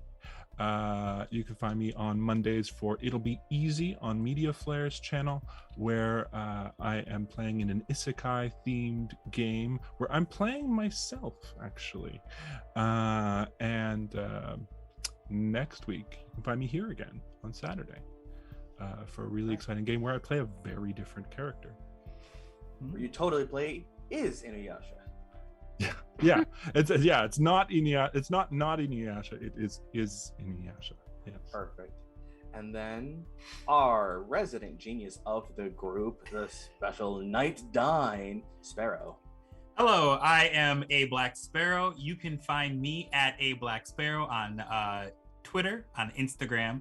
I rarely do TikTok, but I really should do more of it. And on Twitch, I do gaming streams, variety stuff there. You can find me if you're into what I did tonight as far as like Dungeons and Dragons stuff. I am with the Fateful Encounters team. I'm there every Monday. So that's twitch.tv/fateful_encounters. And that's where you can find me. And it was so wonderful. Oh, you had more. And it was an absolute pleasure. Every single one of you were fantastic. This is an absolute dream. I love getting to do this kind of stuff. I was very nervous, and y'all killed that immediately. So thank you. I love that. Yeah, because Fateful Encounters was like, hey, next time you have a game, let me know. I'm like, oh, I have a game coming up soon. They're like, give me a minute. Okay, that was a quick turnaround. Yeah. So I was glad to have you in here for that. Then we move over to the roguish Snipermore individual, Tela and my Stephanie. Hi, I'm Stephanie. You can find me on Twitter and Instagram at Plain Ethereal, PLAIN Ethereal, or you can find me on a podcast called Radio D&D. We're at Radio DD Pod. It's a 1960s style D&D game where we solve mysteries and we're mercenaries, and I play a bard who's a hippie. So come over and check us out. It's fantastic. Yeah, thank you so much for this opportunity. This was so fun. Y'all are awesome. I appreciate all the energy that's been put into. And again, last but certainly not least, every team needs at least one person to be robotic, so why not have them be an authentic cyborg of their own rights? Ibu 13, who is not expendable, Miguel. Hi everybody, I've been Miguel. You can find me at Twitter, Instagram, TikTok, Twitch at Miguel_Clásico. I'm a general enthusiast hobbyist of the TTRPG variety. You can actually check me out tomorrow on TEA, TRPG's Twitch stream. We are doing a Ravenloft campaign called Besieged by the Dead. We have a third episode starting at 11 p.m. Central, where I play Rogelio Cazador, stabby fighter boy. Silver Fox also. It's very close to retirement. But yeah, I'm just, if you like what I did, I'm available to guest, hang out on your podcast, your streams, greens, potatoes, tomatoes, you name it. I would do it. Greens, potatoes, tomatoes. Oh, sorry. That's lamb. Oh, that's right. You name it. Anyway. And I have been your storyteller, Jay Casual. Again, for everyone that wants to know updates about Deep Breath as it starts to continue, you can follow me on all social media at Just2Casual, Casual Creativity on Twitch. You can follow Deep Breath at Deep Breath RPG. That's on Twitter and Instagram. Twitter, I'm doing more updates. Instagram is just there because I needed to buy the name or get the name before somebody else claimed it, because that's the important thing. We are aiming to do a Kickstarter officially in March. I have been writing this has been a passion project for close to a decade of writing, but only a year of trying to create my own TTRPG with mechanics, make it D&D compatible. It's always been a thing that I love anime, and I love D&D, but it's hard to make anime in D&D because there's so many components missing, and I couldn't make enough homebrew content. I made so much homebrew content that it was able to stand on its own 2 feet. So for all people that want to play Deep Breath, just know, starting in December, I will be opening up options for playtesting for people to join my table or become a DM to be some of the people showing off Deep Breath to tell your own anime story with small bits of lore, including the superhero high school, the Grimhaven supernatural district, the slice of life experiences, including the rest of the world that has been built, including lands built in desert, prisons that hide magical powers, a land built on samurai influence, built on Victorian sky pirates, the Greekan culture, tribal natures of the Native Americans, as well as African tribes, using historical references and research and writing from individuals to ensure cultural sensitivity across the board, to pull away from the Eurocentric nature that is D&D and dive more into the rest of fantasy that is near and dear to my heart. So if you like things like Dragon Ball Z, Naruto, Bleach, Fairy Tail, Full Metal Alchemist, Code Lyoko, Sword Art Online, and so much more anime, Deep Breath might be the experience for you. We are going to be raiding, I believe, let me get the raid name again, Quest Vault. We're going to go ahead and set up a raid to support them. I always tell everyone the same thing when we set up a raid. Give them some love, spread that love, but more importantly, make sure to love yourself. It becomes a lot easier to bring that positivity around.